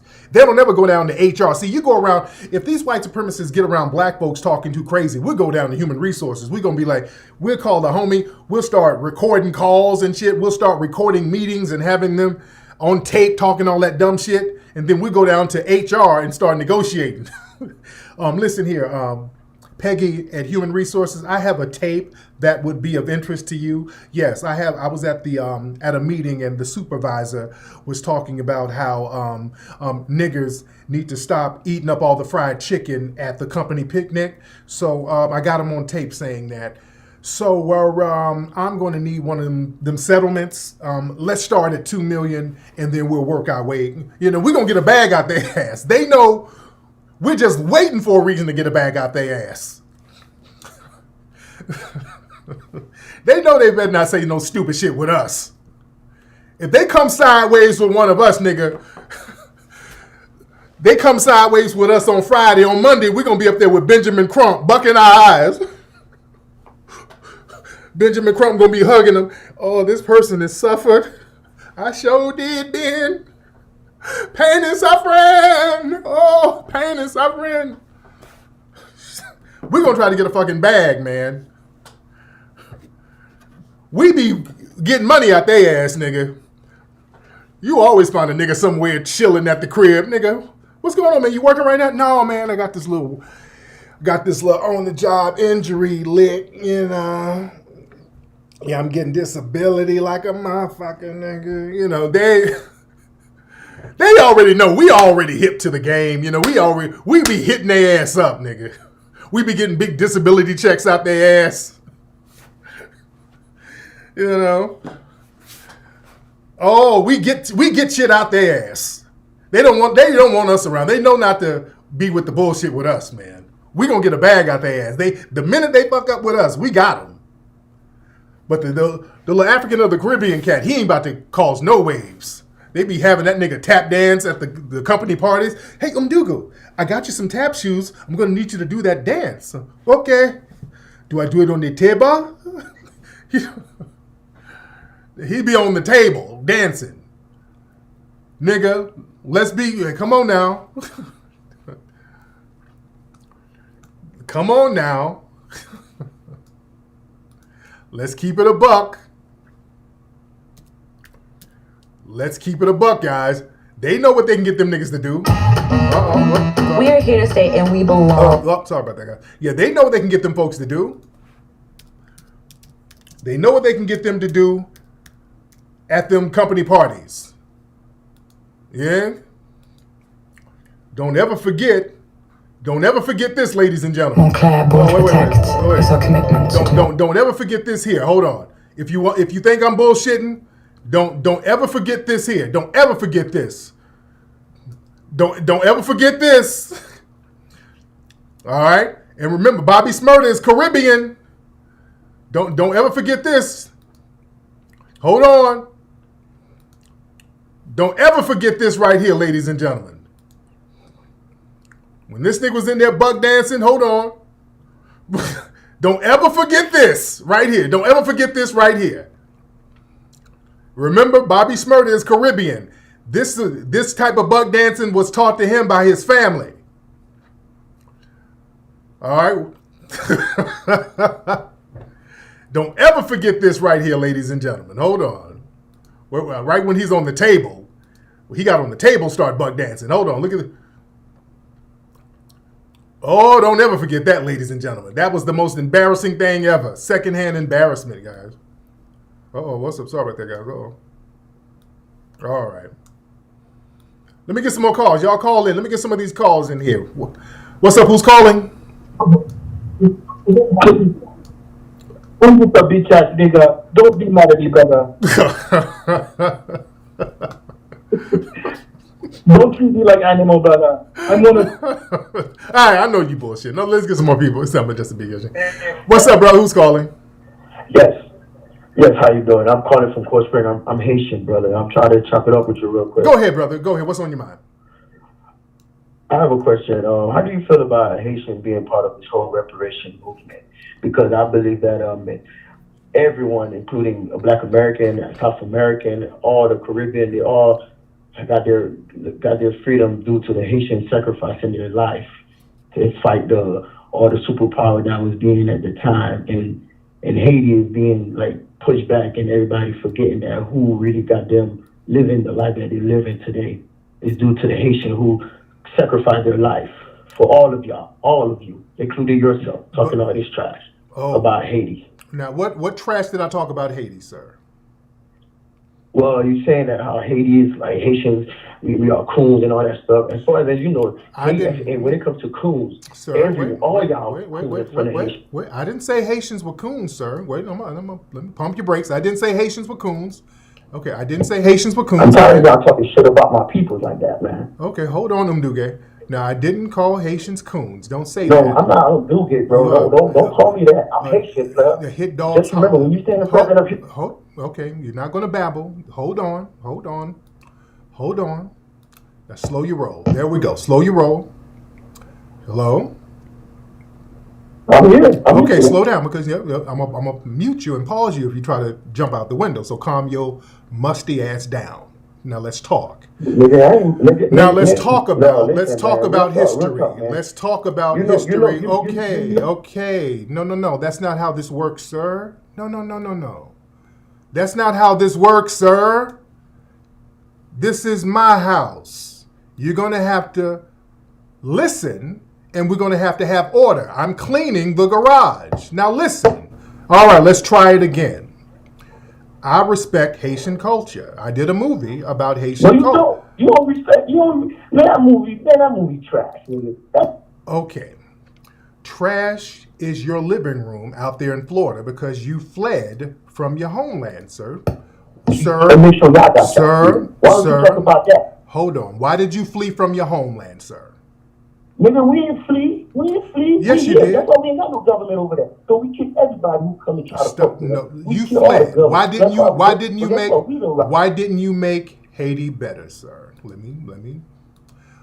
Why didn't you make Haiti better? Ain't nobody fleeing. You fled, sir. You fled, and you're over here. No, we didn't flee. Yes, you did. No, sir. we didn't flee, sir. Yes, you did, sir. Why did you flee your homeland, sir? Give them the work. See, you know that. You know they will come here and give the work to the America. The way police doing y'all in the street. Okay, you got to slow your roll. Nobody wants to hear coon, tether, babble. Slow your roll. All right.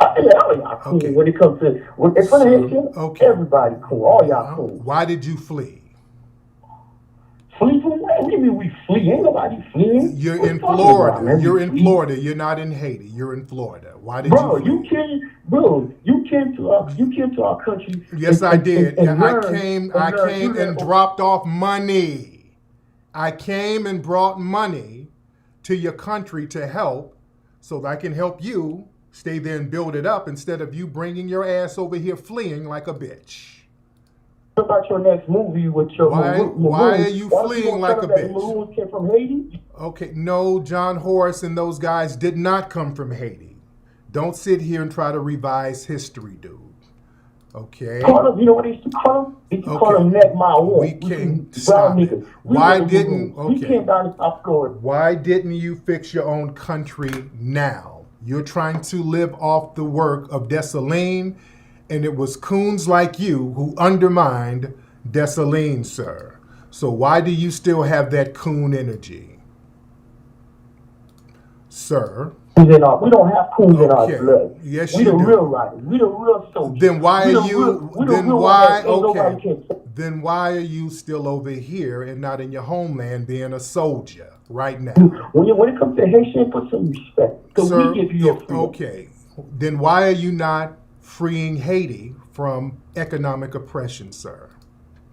Why are you not freeing people from South America? We get people from the Caribbean. This is tether babble. People from Africa. Okay, sir. This is tether babble. This is tether babble. I'm going to wait for him to stop babbling. I don't know if he's listening. He's babbling so much, and he doesn't realize that he's being muted. Okay. Let me let him babble some more, and then I'll put him on. Okay. I just want you to talk about Caribbean. Don't put Haitians. Haitians are not part of this whole we can't hear you, sir. Talking about. Okay. And this is the point. He doesn't know that none of his babbling is being heard.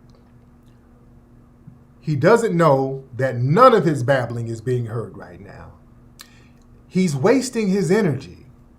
And that energy can be best used going back home. Instead of sitting here in my land, wasting your energy, babbling to yourself. You're babbling in a room by yourself where no one can hear you. Right. And you're still babbling. We have to get free. We talk about what land? This land that we help fight and kick those. You didn't, sir. You didn't free anybody. You didn't free anybody, nor did they free anybody here. What are you talking about? He's just making a lot of noise. He's smoking the Haitian crack, and he's babbling. This is that big mad jealousy that a lot of the tether class, and most Haitians are not like this. He's a coon among Haitians, I can almost guarantee it. All right, let's try it again. Didn't Haiti help? All right. Okay, if you calm down, nobody can hear you. Do you understand nobody can hear you, sir? Oh, so you mute me. You've been muted all this time. All of this babbling you're doing, not one word has been heard. You're wasting your energy. Okay, so none of it has been heard. So you did all of that for nothing. All of that for nothing. All of that emotional, bitch-made crying for nothing. All of it for nothing. Nobody heard one word of that babbling, crying, and bitching. Now you're done. Do you have it out of your system so that you can talk like a real nigga and not like a bitch? Are you ready to talk? Because you're not gonna babble like babble like a bitch. Do you understand me? All right, let's talk. All right. Okay, wait, it's your platform. All right. Now, sir, legitimate question. What are you doing for Haiti now to build your homeland back up? I'm doing a lot for Haiti right now. Right now, first thing I'm doing is getting motherfuckers like you to stop talking shit about it. Okay, you just gonna be a bitch. Bye, bitch nigga. Okay. Go over there and fix Haiti. Stop being over here in Florida, getting all the welfare and EBT, nigga. What's up? Who's calling? Hi, my name is Manuk from Gambia. From Gambia. How you doing, brother? Yeah. How you doing? I'm good. What's on your mind, sir? Well, I just want to say I have no problem with like the diaspora recognizing an identity for themselves, you know. So I support FBA and all that. Mm-hmm. But all this Native American, we was here, Aboriginal stuff, that's like, it's not true, man. Oh, really? Prove it's not true, because I can prove that there are artifacts of black people who look just like us from thousands of years here. I can prove that. Okay, speak your native language. Papiakute Lilavube, Tut language. That's my native language. Tut language. Google it. Aratasase. That's my native language. Yes. Now speak. That's my Tut language. Tutnese is my native language, sir. And we have a holiday that we're going to celebrate this year called Aratasase, based on the foundation of Black American Tut language, sir. Okay. And I saw you talked about Amina Castle. That's just one of many slave dungeons. I know this. On the coast of West Africa. I know this. Many of them. So it's so much proof that slavery happened. Like, why are you lying? Okay, stop. I never said slavery didn't happen. See how y'all come in with straw man arguments? I said that slavery happened. I said that there were slaves brought over from Africa that we mixed with. Did you not hear me say that, sir? No, you say that, but I'm just saying, like, but you're just lying. America came from Africa. Sir, everybody on the planet came from Africa. Do you understand that? That's not true. At one point. Yes, they did. Because all non-Africans carry Neanderthal DNA. Every person came from Africa on the planet, sir. Life started in Africa on this planet, and people migrated out of Africa. So in a broad sense, all people came from Africa, sir. So you can say that about any group. But foundational Black Americans, we have our own culture. We've been here long enough to establish our own culture, just like the people of Samoa. The people in Samoa don't say that they're African, even though they look like African people. They have a distinct culture because they've been there centuries. We are the same way. See, why do you have a problem with foundational Black Americans acknowledging our history, sir? And you know what I'm saying is true. Just you think you're going to do well, I'm a tether and I say so, and you think that's going to fly. That's not going to fly, sir. Because number one, we're not trying to convince you. And number two, you're just going to have to accept that foundational Black Americans are our own distinct group. And we're going to look out for things specifically for us to get tangibles. And that's what you seem like you have a problem with, right? Well, no, I just have a problem because my family is originally from the continent. And my grandma, she knows the exact name of people who were in my family that were sold into slavery. In places like Benin, Togo, they have like traditions where they write the names down like into their skin of the ancestors that were sold into slavery, and you're just lying, telling people that they're Native Americans and all this. Like, it's not true, man. Y'all came from Africa. Stop. I didn't say Native American. I said Aboriginal. We have Aboriginal lineage. That's not a lie. And just because you deny it don't make it any less true. You're not even from here. You can't speak on our lineage. You're not even from here. But you live here, though. Where in United States do you live? Michigan. And it's 13 degrees right now. You really think you're native to this land? Stop cold. that. Stop that. It's been documented. We're melanated beings. Stop that. Stop we get our that. energy from the sun. Stop that, sir. Stop it. You're sounding silly at this point, sir. Sir, why didn't you go home and fix up your parents' homeland, sir? Well, I go there I go back and forth, but I'm planning to go back soon. You're always planning to go back. Sir, why did you flee in the first place? Why did your family flee? I didn't flee. I was born here. You were an anchor baby, sir. Why did your family flee? I guess better opportunities, I guess. Why didn't you create Why didn't you create better opportunities in your family's homeland? Why didn't they create the opportunities there? Like we created opportunities here. Okay, you create opportunities as slaves. Okay, that's fine. You're proud of being a slave. Okay, yes, but I'm proud that my family survived slavery and I'm still here, not fleeing from the legacy that my family built. My family built the greatest, wealthiest nation in the world. And for me to flee, I would be a bitch to flee from that. Why were you a bitch and your family bitches fleeing from their homeland, sir? Man, I'm about to go back. We about to. Okay, why did y'all flee in the first place? To get the opportunity and go back. Sir, I could go to your homeland right now and get things popping. Why couldn't you get it popping in your homeland? Man, all I'm saying. What's stopping you? No, you're deflecting into some trolling. And why are you doing? Why didn't you, sir, or why didn't your family get things popping, create opportunities with all the resources in your homeland? What stopped them, sir? I'm just saying, man. Like, sir, no, because y'all get to twiddling your thumbs and looking down, and I'm not even attacking you, sir. I'm speaking with love. That's a legitimate question. You're here wagging your finger at foundational Black Americans. We've been here for centuries, dude. I can trace my family lineage back damn near 400 years, dude. But your family fled their homeland, and you're over here waving your finger towards us, sir. Why did your family not create opportunities with all of the resources in your homeland? Why? I told you, we came here to get the opportunity, but to go back. That's the plan. We didn't come here to why didn't you get the opportunities there? Why didn't you create the opportunities? You fled. You just bounced and fled. What stopped you from stopped you from creating the opportunities there? Also, can I say one more thing? No, you answer my question, then you can say whatever, but you answer that question. Why did you not create the opportunities there before you fled?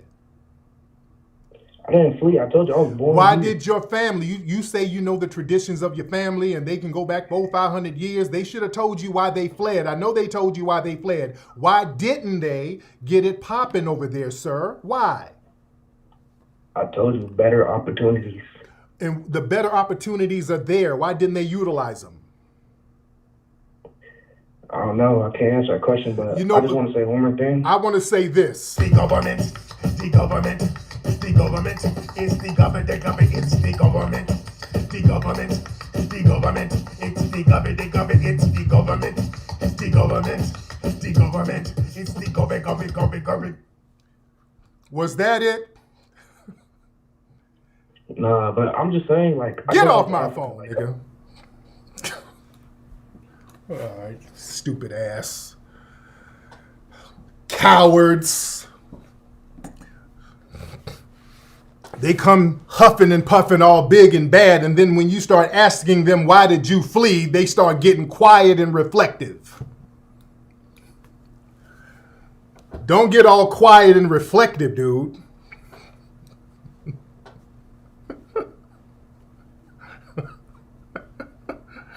For better opportunities, shut up, nigga. Because he wanted to say the government. That's what he wanted to say. But he knew he was too embarrassed to say it, guys. That's why I had to play the music. He wanted to say it, but he was embarrassed to say it. He was too embarrassed to say the government. The government.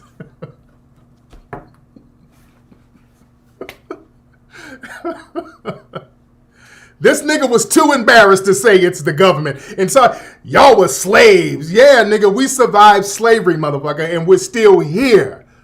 And we ain't scared of the government. The government. Yeah, we ain't scared of the government. Lord. Let's get some more calls in here. All right, what's up? Who's calling? Hello? Yeah. Hey, what's up, brother? Yeah, so I just wanted to say that you're not foundational. Uh-oh. And you are products of plantation inbreeding. That's all it is. Okay. And where are you from, sir? I'm mixed. With what, sir? Black and what? ADOS and Asian. Black and Asian. Asian from so where? I can just say that. Asian from where, sir? So my parent is a first-generation immigrant. From where, basically. sir? From where? From where? Philippines. From Philippines. Okay. Okay. Well, do you know your history in the Philippines, sir? I don't have a history. I'm a bastard because of a black man. Okay. So ultimately, well, I'm your mom, telling you, your mom, sir. You're probably a bastard because of your mom, because they used to call Filipinos niggas, and when they were fighting the war I'm not over there. that either. Okay, hold on, girl, calm down, because sounds like there's a little moisture there, but calm down. All right, hold on. All right, let's slow your roll. You hear? Well, calm down, just calm down, because you're trolling. I know you're trolling. Very calm. Okay, but kind of pace your trolling. So sounds like you are one of these. You sound LGBT, and sounds like you kind of have some self-hate issues. So are you LGBT, sir? And I say that with respect. I'm not saying that to disparage you, sir. That's not what I'm here to call for. I'm talking about what you said, foundational and tethers and all that type of stuff. Mm-hmm. You are the white man's creation on the plantation. So you can't be foundational to something that you've been created as. Sir, most people on the planet are mixed with something, so that doesn't negate my blackness, sir. Does it? You weren't foundational. Yes, the white I am. man was Yes, foundational. No, foundational where, sir? And by the way, everybody is mixed on the planet. Yes, to the United States. I'm a foundational black American. My family built the United States during slavery. So they built this country. How can you build when you were brought over here? You were told what to do. If they didn't make you do it, you wouldn't have done anything. Well, the circumstances of building this country, it's inconsequential, but we built it. You understand? And if it weren't for us building it, you wouldn't be here spreading your pussy open for white men. That's what you were doing on the plantation. So no, sir, you just want to go there. That's what you were doing. That's what you were doing in the Philippines. But, sir, it sounds like there's some jealousy for foundational black Americans because we didn't flee. We built the nation and didn't flee from it. And your dad, you said your dad is a black man, but your dad is probably not a foundational black American. He's on both sides. He's a so-called foundational black American. Yes, he is. You said on both sides, on both sides of the same. So, yes. Okay. So sounds like you have contempt for foundational black Americans because you were almost full Asian if it weren't for those black genes, huh?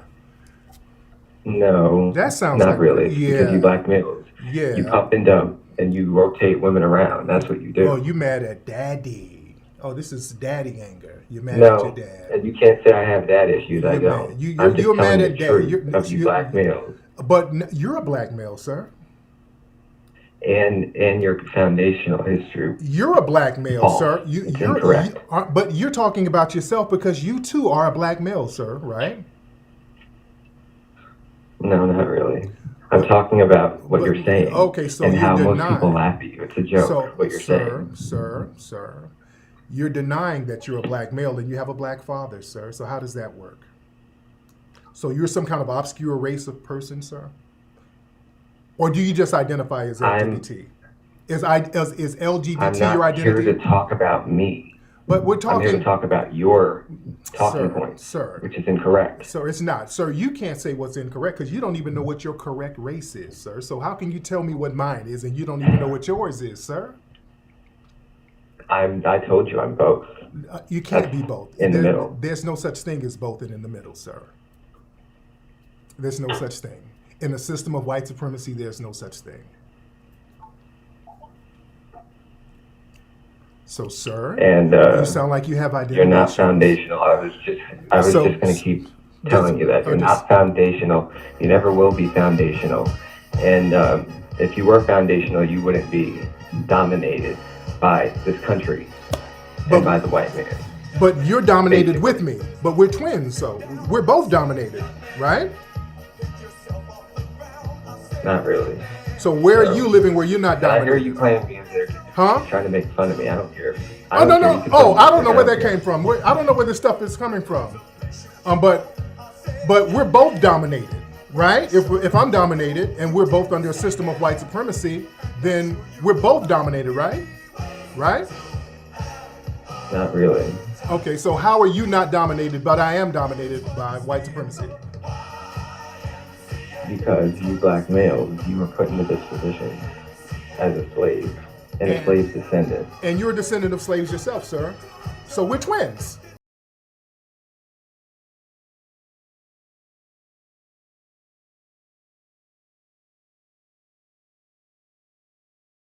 Have been conquered.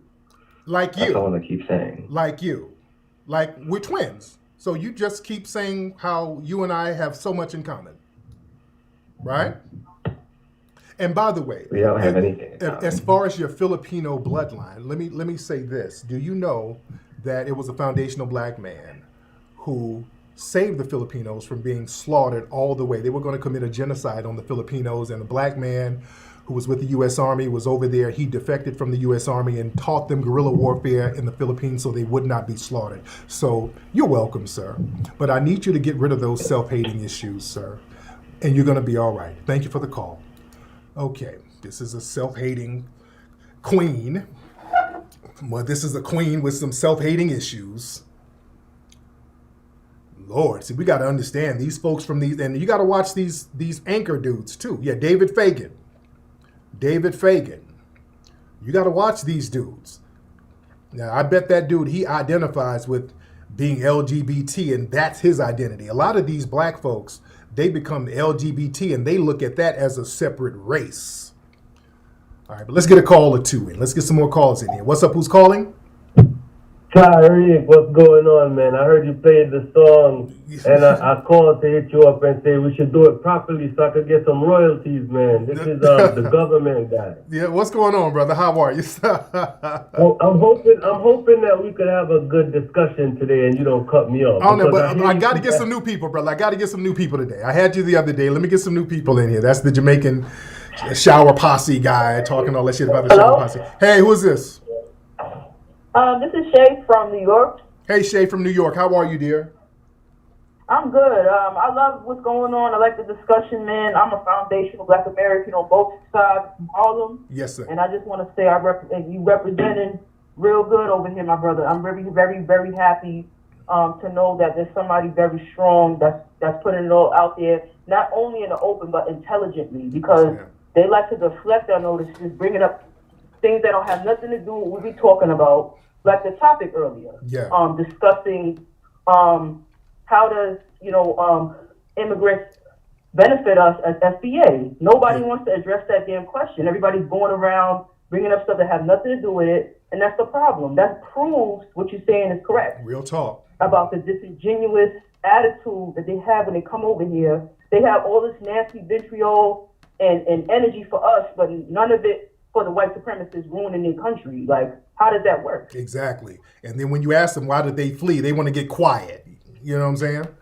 So. And then you got this fool calling up just now talking about something, not talking about what you are. How you want to tell somebody what they are? Like they gave birth to you. like he's confused. Obviously, he has a lot of problems with his own family. He's not comfortable with who he is. Obviously, that's just the dude projecting his insecurities. I'm not. I wouldn't even take him serious. I know you're not gonna take him serious, but I'm gonna let you go. I just wanted to say, you know, we got your back, man. You know, FDA, strong out here, Black Power, all of that. Yes, man. Thank you so much, beloved. Let me get some more calls. Shout out to Shay from New York. Shout out to her. Let's see who else we got. It's good talking to the family. Somebody with a janky phone. Damn, I knew this nigga was. Yeah. What's up, brother? Hey, man. What's going on, Flex? This is Mark calling from South Carolina. Hey, I just want to say I appreciate everything you're doing, and if you can just touch on the history of these African countries and how these kings and queens like King Leopold, used their white supremacy to pretty much dominate them and pretty much steal all the resources from the Congo. If you can just touch on that, Thank you, brother. Let me touch on some stuff though. My man reminded me of some things. We did have a conversation about immigration and how does immigration benefit foundational Black Americans? That's a legitimate question because they want us to get out here and keep supporting immigration and all of these things that not only don't benefit us, it undermines us. And as we keep pointing out, we really haven't had no collective benefit from immigration. And then you have some of the people come in like, why do you niggas want to benefit? Why should you benefit from immigration? Well, yeah, we should if we're going to support something. Damn, why are we supporting it? Because when we go to African countries or Caribbean countries, but particularly African countries, if we want to go over there and try to get some dual citizenship, which a lot of us can't, in most of those countries, you can't get no damn dual citizenship, or if we try to go over there and live, let me tell you something, they want a bag. We got to go over there with cash in hand. Let me tell you something, when we go over there, it ain't all of that showing up broke with lint in your pocket. It ain't all of that shit you show up and you broke as hell. Everybody show up and then you just eating off everybody. They don't let you do that over there. And they know they don't. They don't let us hop off a plane and say, okay, where's the food? Where's the programs? Where's the minority set-asides? Come on, let's eat. You don't jump off the plane over there like, okay, let's eat, like people do over here. They jump off the plane and run over there, the welfare, DACA, Dreamer, minority program, HBCU set-asides, they run to the table grabbing food. But we can't do that over there. And they know it, and some of them will try to lie. I want them to show some paperwork of where foundational Black Americans can just walk over there with a fast track and just get just citizenship. Forget about getting all the resources or anything, just basic citizenship. In these countries, we can't go in there like that. And they like to point out Ghana. They're like, Ghana has the right, they have a return. You can get dual citizenship with Ghana on the year of return. That's a crock of horse shit too. Because Ghana, they don't really have no true dual citizenship. They have something called the right of abode. They have something called right of abode. You got the right to abode, and there's a lot of red tape with that. Just like in many of those other countries. If you want to get some citizenship over there, you better come with a bag. Man, in the right to abode, I'll show you some of the paperwork. Because people like to talk about all this shit. Yeah, you go to Ghana and they will give you dual citizenship. No, bullshit. Let me show y'all what some of the paperwork says. Right to abode. 2 groups of people are eligible. Ghanaians who hold passports of countries that do not allow dual nationality. Africans in the diaspora who want to return from Ghana and set up home business. Now, for the people of Ghanaian descent, you got to have a letter of sponsorship from a sponsor or a relative. So your family just has to co-sign. Photocopy of a certificate of renunciation. Complete the application. Photo your passport. Attestation by 2 Ghanaians, more family members. Show your birth certificate, autobiography, basically a biography of yourself, and that's it. Now us, foundational Black Americans, you got to attain 10-year period to stay before applying. Letter of sponsorship of company of Ghanaian associates, so you better know some business people. Complete the form, attestation in writing from 2 Ghanaians of repute. monetary value of shares, bank statements, audited accounts. Come on, you got to have some paper. Where is that? Of employment to Ghanaian, etc. So they're telling you, you better show us what kind of money you holding. If we go over there, they want to see what kind of money you holding. We need to see your bank account, nigga. Show me your money. Nigga, what kind of money you got? They want to see what you're holding. Don't let them fool you into believing we can go over there empty-handed. We can't go over there empty-handed, nigga. They want to see your whole bank account, nigga. Show them accounts. Show the bank accounts you have. Shit. Nigga, they want, well, let me get your bank account number. Man, please. So we can get some people to wipe that motherfucker out. Nigga, please.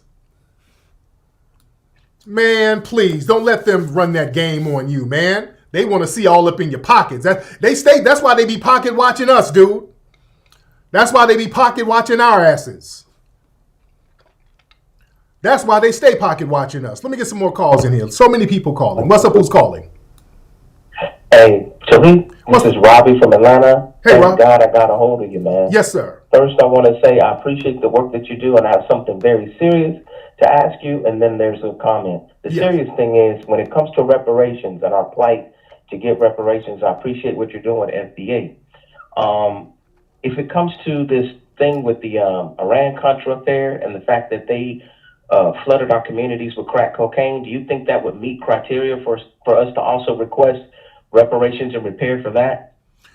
Because they try to tap dance around the slavery narrative, but there's really not too much they can say about that because it's documented. But I wouldn't want to mix it. The CIA went out of their way. I wouldn't want to mix that in. Go ahead. Yeah, I wouldn't want to mix that in. That's because then you'll be able to throw everything into a reparations claim. So that I wouldn't mix that in at all. Yeah, no, none of that at all. I was in Twitter's. I was on Twitter Space with you the other day. They kept kicking me out. They were playing real dirty. They were trying to gang up on you. Yeah. Man, I had Shaka Zulu queued up, and I was about to sing Wimbleway on there.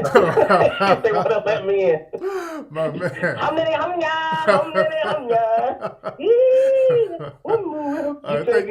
Thanks for the call, brother. But yeah, we don't know. We don't remix it. None of that stuff. We don't put that extra stuff on it. No. We don't put all that extra stuff on it. We do not put all that extra stuff on it. No. Because if people start mixing it in with all of these other entities, then everybody else will start try to get claimed. No. We're talking about slavery here. We're talking about slavery. You understand? It was one group affected by that. See, the Haitian dude tried to say, well, we help y'all get free from slavery, which that's bullshit. See, that's his way of trying to latch on to the reparations claim. Watch these little old envious niggas like that. Watch these cats. Do we have any non-black people from the who come from immigrant backgrounds in here? Let's raise your hand. Let's see if we have some white, Middle Eastern, Asian, or other people in the room. If you are non-black, can you raise your hand in the room? Let's see who's in here. Let's be equal opportunity here. Do we have some white, Asian, Middle Eastern, non-black? Who do we have in the room? Who do we have in the room? What is this? Shout out to people hitting the Cash App, ladies and gentlemen. Shout out to people hitting the Cash App. Let's try some more people here. What's up? Who's calling? What's up, Tariq? What's up? What's your name, sir? Tay. Tay, where you from, Tay? Ohio. Okay, and Tay, where you from? Where's your family from? I'm foundational Black American. Okay. And you sound very young. Tay, how old are you, sir? 20. Okay, so what's on your mind? Really nothing really, but I said I love everything you do. Thank you, brother. Brother, this is not Hot 97, brother. I want you to call up with something, man. You got to be clear and concise. We got to be concise, brother. When you call up, be ready. Nobody wants to hear you rambling, sir. Much respect to you, and I say that with love, Lulavuve, in the foundational Black American Tut language. What's up? Who's calling? Hello. Hello, dear. Who is this? Hi, this is Renee from Atlanta. Hello, Renee. Yes, can you hear me? I can hear you, Renee, from Atlanta. Where are you living now? You living in LA? No. My mom is from LA and my dad is from Atlanta. Got it. So what's on your mind, Renee? I just have to tell you that video with you and that Italian dude was classic. Like, I can't stop watching that video. Yeah, that dude, he thought he had all of his bullshit talking points all fleshed out. And I debunked that stuff. He aged. Man. And he was, you can tell the wind was blown out of his sails at the end because he was all cocky in the beginning and he got real quiet at the end. You notice at the end, he's real quiet. It looked like he was researching as he was, it sounded like he was researching as he was talking to you. And I just can't stop listening to it over and over again because honestly, he thought he ate for a second when he was like, a Haitian discovered Chicago, right. But you were like, yeah, he's still black. He's still black. Yeah. Yeah, he's a writer too. So yeah, but I just wanted to tell you that I love that video. Thank you so much, beloved. Thank you so much. Let me get some more folks in here. Where's 3-1? This is somebody from Detroit. Let me see. All right, let's get this person here. Uh-oh, what am I doing here? All right, what's up? Who's calling? Hey, brother. How you doing, sir? Hey, what's up, man? Who is this? This is Brother Don from Oakland, man. Shout out to the town, man. What's on your mind? Yes, sir. I just want to ask you, man, what you think it is that made a Foundation of Black Americans, like, it made us keep a lot of our pride, you know what I'm saying, and, like, our rebelliousness where our brothers overseas don't seem to have it as much? Man, let me tell you, that's a good question, man. For us to survive something so heavy as slavery in this country, because people don't understand how horrific that shit was. And for our family members to survive that. And we didn't want to flee because we felt, man, if we could survive this, we can survive any damn thing. And that's exactly what we've been doing. So all of the hardships that come our way, we're like, man, they used to beat us, enslave us, and sell our families. So, man, all of this other shit is light work. So the fact that we stopped letting people try to shame us about that, because, and let me get you off and I'm going to talk about this. People would try to shame us for being enslaved, and we're like, no, that's not nothing. We ain't ashamed of that. We're not ashamed of that at all, because I'm proud that my family members didn't give up on life. They had me, they raised me, and wished that I would be successful in their time of suffering. You understand? When our families were out there in those fields, when they were out there building these bridges, digging these ditches, building these railroads, designing these buildings, not just building the buildings, but if you go down to Louisiana and certain plantations, the white people will tell you it was black people designing the buildings there, especially down there in New Orleans. If you go down, we filmed at some of those slave plantations. They got a wax statue of one of the enslaved black people, a black man in a suit, who was actually the architect of some of those big, beautiful houses down there. You understand? Don't ever let them make you think we were just out there picking some fucking cotton. It was way bigger than that. See, they downplay a lot of shit, and they know the history, they know the truth, but they don't want you to know the truth.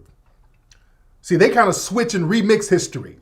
Like when that Italian suspected white supremacist talking about it was Italians who built the cities and all that stuff. Man, we know Benjamin Banneker built Washington, D.C. And let me tell you something about Benjamin Banneker. You better understand how they try to remix that type of history. And they're real funny about the way they report it. With Benjamin Banneker, what they say is that he was working for a white man who was French. It was a French guy. I forgot the guy's name. But he was working with a French designer, and they kind of make Benjamin Banneker just look like a helper or like the assistant. But Benjamin Banneker, he really understood astrology. Ben Banneker, he was very thorough with astrology. So they were building DC to align with the astronomical stars and things like that. It was built in alignment with certain astronomy stars. It's real heavy, because it was a lot of Masonic stuff going on based on Moorish science. You understand? It gets real deep. Lafont was the designer, But LaFont said, fuck this shit. He got something happened and he couldn't finish the job. So they said that Benjamin Banneker saw the blueprints and memorized the blueprints and went on and finished the design of Washington, D.C. through memory because he remembered what the white man wrote. I personally think that's some bullshit. Charles LaFont, I personally think that's bullshit. That don't even sound right. It sounds like Benjamin Banneker was the one doing the real designs. Yeah, his lineage comes from even though he's Foundation Black American, his lineage comes from the Dogon tribe, and they knew astronomy.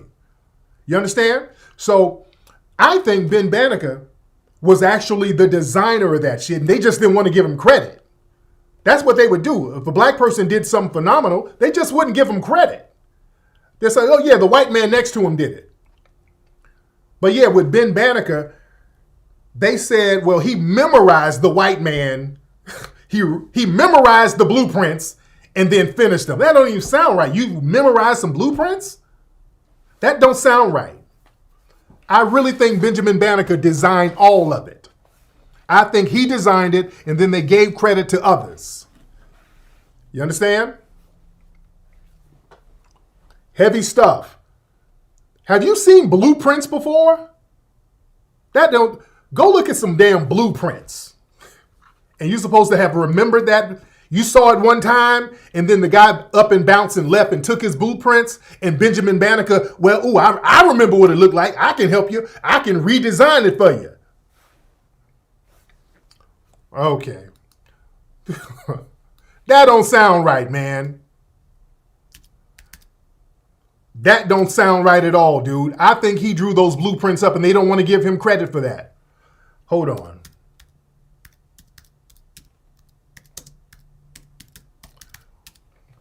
Hold on 1 second, family. Hold on. Family, do you know how complicated blueprints are for a house? Family, do you know how complicated it is to design blueprints for a house? They're trying to tell you that Benjamin Banneker memorized this. Like this is blueprints for a city. Okay, I'm just giving an example. This is just blueprints examples for a city. They're telling you Benjamin Banneker just memorized this from a white man. All right? They're telling you he memorized this from a white man. And then just finished and just redid the blueprints and finished it because he memorized this. Stop it. That's some bullshit, man. See, they'll do all types of twist of logic before they give a black person credit. Family, you don't understand. Yeah, my people who do electric work, you know how hard it is, man, to just read blueprints. Forget memorizing them, reading them bitches for one house. Just reading blueprints for one damn house is complicated. They're telling you he memorized blueprints for an entire city by memory and redid it. Fuck out of here. Stop. See, sometimes you just got to look at the logic of what people say to you. What? That don't make no sense. Yeah, he didn't design it. The white man. It was a good, smart white man did it. And his nigger had magic nigger powers and he had a good nigger memory. So he remembered what the white man did. Yeah. So let's put that in the history books. Stop. Yeah, it ain't that much of a photographic memory. Yeah, I heard of a photographic memory, but it ain't that much of a photographic memory. Yeah. Yeah, to say that this man is a genius, oh, no, we can't say that. Oh, he's a Negro. Oh, we can't say he's a genius, but he's a nigga with a good memory. So we'll give him that. How about that? Yeah. See the games they play? All right, let's see who this is. What's up? Who's calling? Hello? Yeah, this Poppy from Michigan. Poppy from my family. Yep, I was born here, but my family from Senegal, West Africa. Senegal. How Okay. you doing, bro? I'm a big fan of your work. Yeah. Okay, man, my man. So, where is your family here now? All your family here now? Yeah. And let me start by saying I agree with you 100% on immigration not benefiting foundational Black Americans. I also agree with you on the fact that, most of y'all were already in before slavery. And also to what the dude said earlier about oh, speak your native language. That's like asking a black person who believes that the ancient Egyptians was black to speak the ancient Egyptian language. Yeah, like, that's a bad faith argument. It is, but the thing is, but I start speaking it though. But I caught him and he changed the subject because I started speaking it. So he wasn't expecting that. He thought he thought that was a gotcha moment. And then when I start speaking foundational Black American Tut language, he changed the subject and got quiet. So that's how you got to be on point with your shit. Yeah, my man. But thank you for the call. Let me get some more calls. Thank you for the call, brother. I'm trying to get a lot of calls. Yeah, he thought he was gonna get that one off, and it failed. Yeah, nigga. We did have our own foundational Black American language, nigga. We had Tut language. So yeah, you ain't gonna pull that bullshit. What's up? Who's calling? Yeah, hello. Hey, what's up, bro? Who's calling?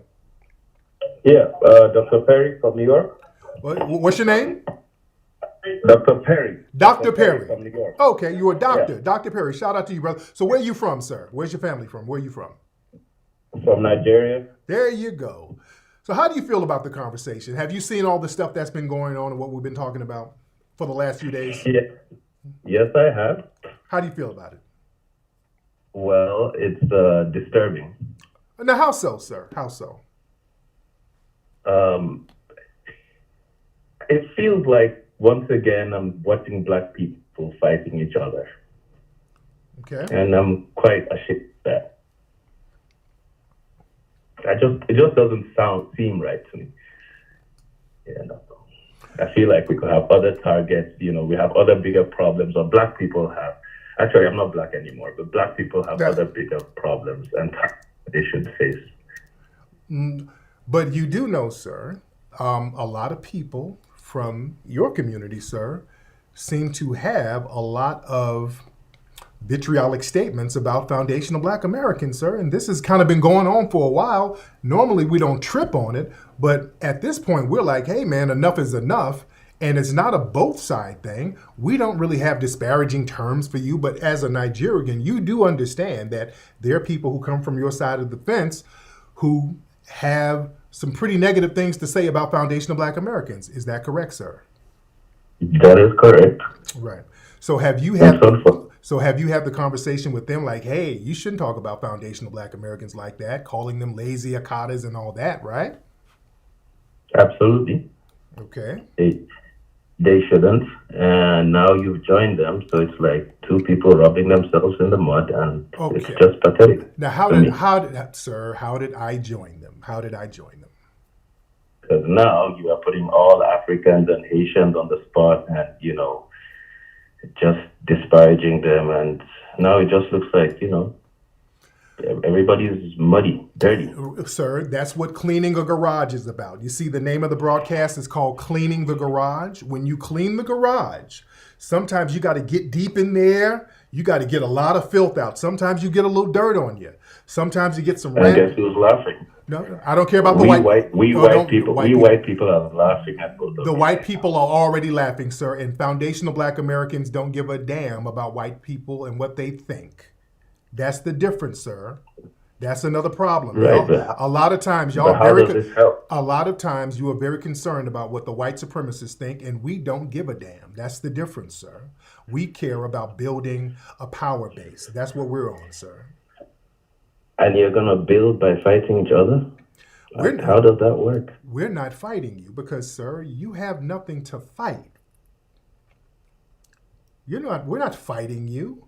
You're telling Nigerians and Africans to leave. Sir, how does that work? Sir, I did not say leave. Where did you hear me say I'm telling Nigerians and Africans to leave? I never told nobody to leave. You're being hostile to immigrants. Sir, you're gaslighting. You're projecting. I'm not being hostile. You take us standing up for ourselves and not letting your people disparage us. You take that as hostility because you see us not allowing you all to leech off us and disparage and disrespect after you leech off us, sir. Now, what's wrong with us not allowing? My question is, Asians are leeching off of you. Indians are leeching off of you. Why do you pick on the blacks? Sir, speaking of Asians, every immigrant. Hold on, sir, slow down. You said Asians are leeching. You know who Asians are leeching off of? Your community back home, and you're the majority. At least we say they are leeching off of. Yes. They are leeching off of Nigerians back home, and they're leeching off of all opportunities in America. And are they too big for you to pick on? So you pick on, the African community? I'm just trying to understand. Who are you to pick on, sir? Who are you to pick on, sir? You've been asking people why, for instance, why they came here, first generation or second generation. Yes, I can answer that question very easily. Okay, why did you come? Because Why did you flee? I used to be Nigerian. I used to be black, but I'm not black anymore. I'm now white. However, when we came to take back what they took from us. What was that? Simple as that. What was that? We didn't come here because of you guys or what you guys have done. We came here, they stole from us, they stole our people, they stole our resources to build this place, and we came to take it back. Well, what resources? You've done over here. Okay, you said so it has nothing to do with us. So what resources did they take? Absolutely. They took our people from Africa used them to build this place. But you said it has nothing to do with me. How does that work? You just said it has. You just said it has nothing to do with me, but then you said they took our people. So aren't I one of the people, sir? Correct. Sir. Good question. It has nothing to do with what you've done here since you got here. It starts from when they stole you from us, because human resource is the largest resource. Sir, but you just said it. But you just said it has nothing to do with me, and I'm the human that was stolen. So which one is it? I'm saying it has nothing to do with the struggle that you might have had since you got here. Let me rephrase myself. It has to do from the point when they stole human resource from Africa and mineral resources, and we are here to take it back. That's it. We take it back. What resources and minerals did they take to build the country? They continue to plunder Africa. All the colonialists, all of them came and they continue to plunder all our resources. They did it then, they are still doing it. And we are here taking it back. It's as simple as that. But you're not saying what was plundered. What resources was plundered? The most important resource is human beings. The slave deportation, millions of slaves, that's the main resource before we even talk of mineral resources. Okay, but they took millions of slaves, but here's the problem. You and your family sold us, sir. So how are you going to take back what you sold? Did not sell all. Absolutely not. They plundered a lot. We fought. Some people hid on trees. Some people sold. It's not absolute. And I know you cannot tell anybody that everybody was sold. No. Oh, so we weren't sold. Intimidation into selling.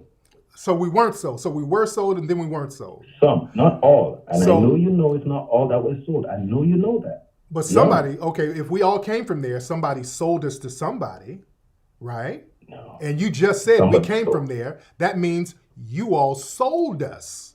So you're trying to shoplift what you sold, and you're trying to get your money back on what you sold. What are you trying to get? Please make it make sense. Again, are you telling me that all Black American slaves were sold, all of them? Sir, I've said, sir. They came with guns to Africa. Oh, so they made you sell us?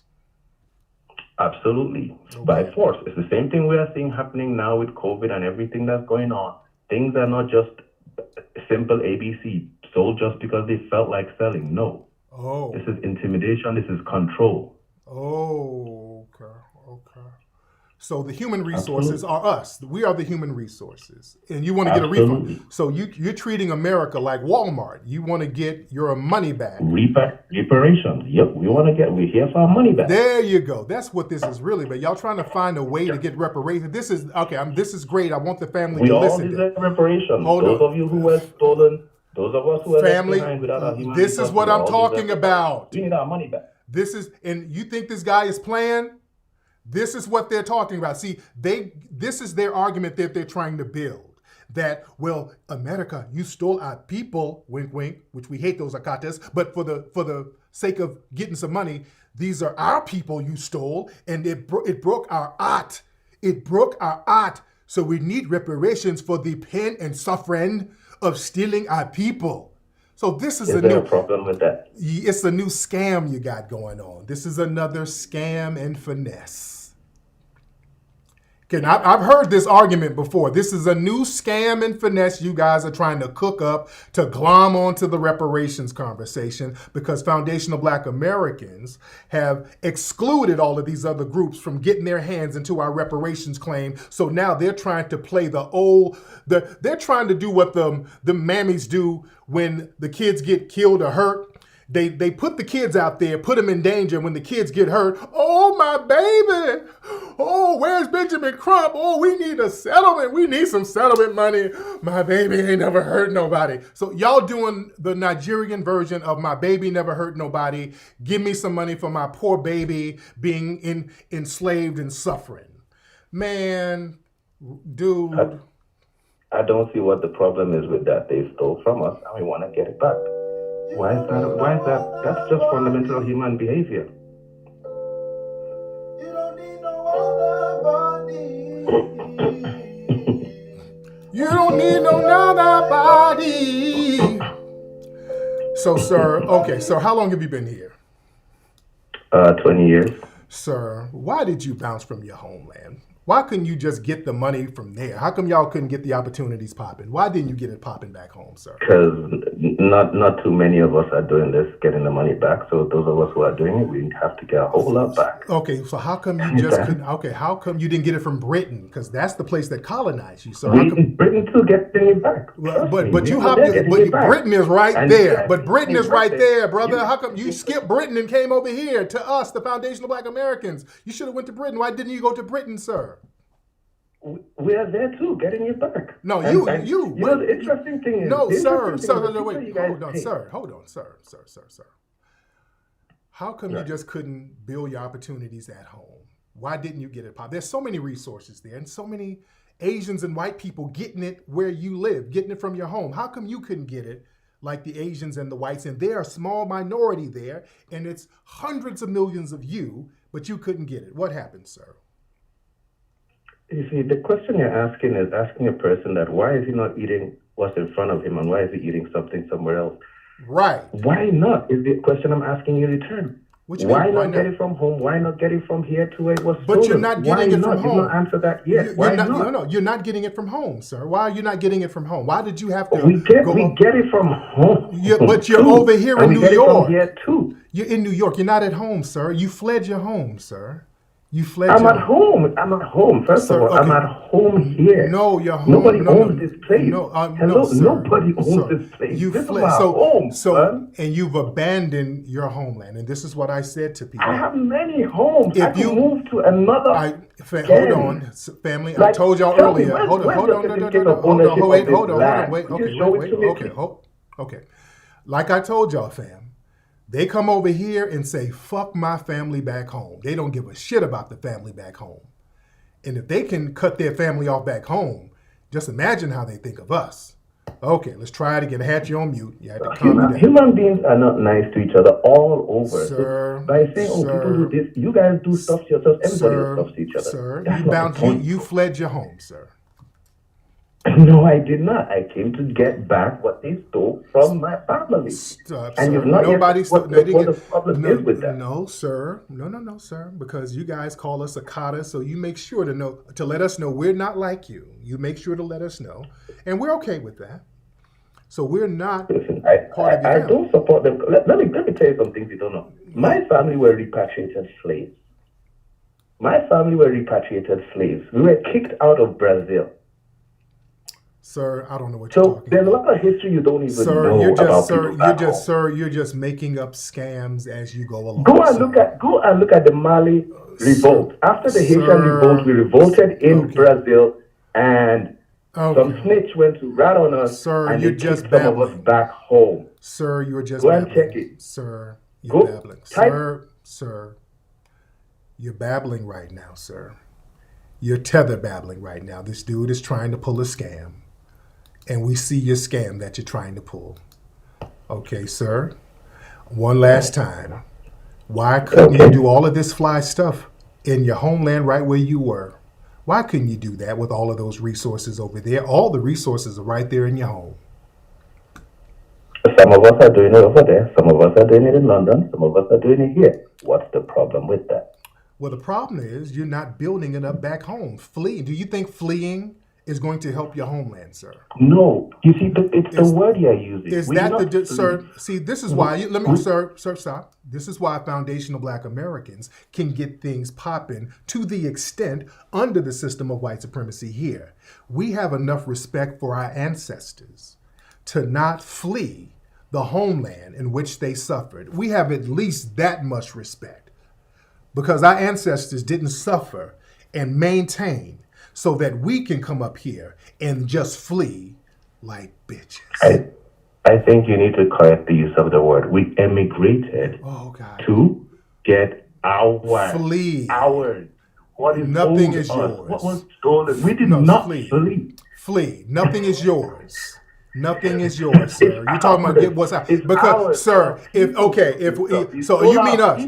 Okay, we're your people. Okay, so sir, if we're your people, and you had to come over here to avenge our kidnapping. So is that what you're saying? Okay, so if you love us and we're your people, we're your brothers, why don't you help us get free land in Nigeria and let foundational Black Americans get that free land in Nigeria? I contested for president of Nigeria. If I won, I would have given you free land. Hey, you fight in all corners. You said what to the president of Nigeria? I contested for president of Nigeria, and had I won, I would have called you all and given you free land. You deserve it. So you ran for president of Nigeria? Absolutely. Okay, so how did you run for president? And you went from a political figure to Postmates. How did you go from there to there? How did you make that big transition? Because a human being does so many things. And that's the problem. You feel like we fled. We didn't flee. We're doing work here. We're doing work there. The whole world is ours. Okay. So, sir, what we need you to do, sir, we're going to need you to go back over there to help get us that land. That's what you need to do. Help get that land for us. I'm working on that too. Okay, let's do that. Let's do that and we'll be good. Can you do that for us? I'm doing both at the same time. You're not doing it, sir. You're not doing it. I'm working on the white man to get our money back. I'm working on Africa to do things. We're doing it all. Why do you want to do only one thing? You're not doing it all, sir. You can only do one thing at a time. You used to be one of my greatest mentors at a point in time. And I want to be an inspiration. I want to be an inspiration. But you've been an inspiration. But I need you to tackle, sir, I need you to tackle one thing. The government is the government. It's the government. It's the government. It's the government. The government. The government. It's the government. It's the government. It's the government. The government. It's the government. All right. Thank you for the call. We're doing it all. Okay, I know you are. Okay, brother, you better. I heard something in the background. I think that's a DoorDash order. So let you go make that delivery, sir. Much respect to you, brother. I appreciate you. Thank you so much. Stop it. Okay, you better watch, folks, with these. It sounds like a scam coming. Sounds like a scam coming, ladies and gentlemen. Sounds like a goddamn scam coming. Here we go. Yeah, y'all watch out for these scams. Okay, I've been on here too long, man. It's almost 10 o'clock. We got a lot of folks in here, man, but let me get out of here. I've been on here all night, man. Anyway, y'all, that's been today's broadcast. I've been on here for a long time. It's one of the old school long shows where damn, they go for 3 hours, man. I've been on here forever. But anyway, man, glad to have everybody tuning in. Much respect. Go get your Rutasussi shirt. Go get your Rutasussi shirt. Go get the book, Foundation of Black American Race Beta. Go get Buck Breaking Hidden Colors Film at hiddencolorsfilm.com. Y'all have a great night, ladies and gentlemen. Much respect. Papi Okute.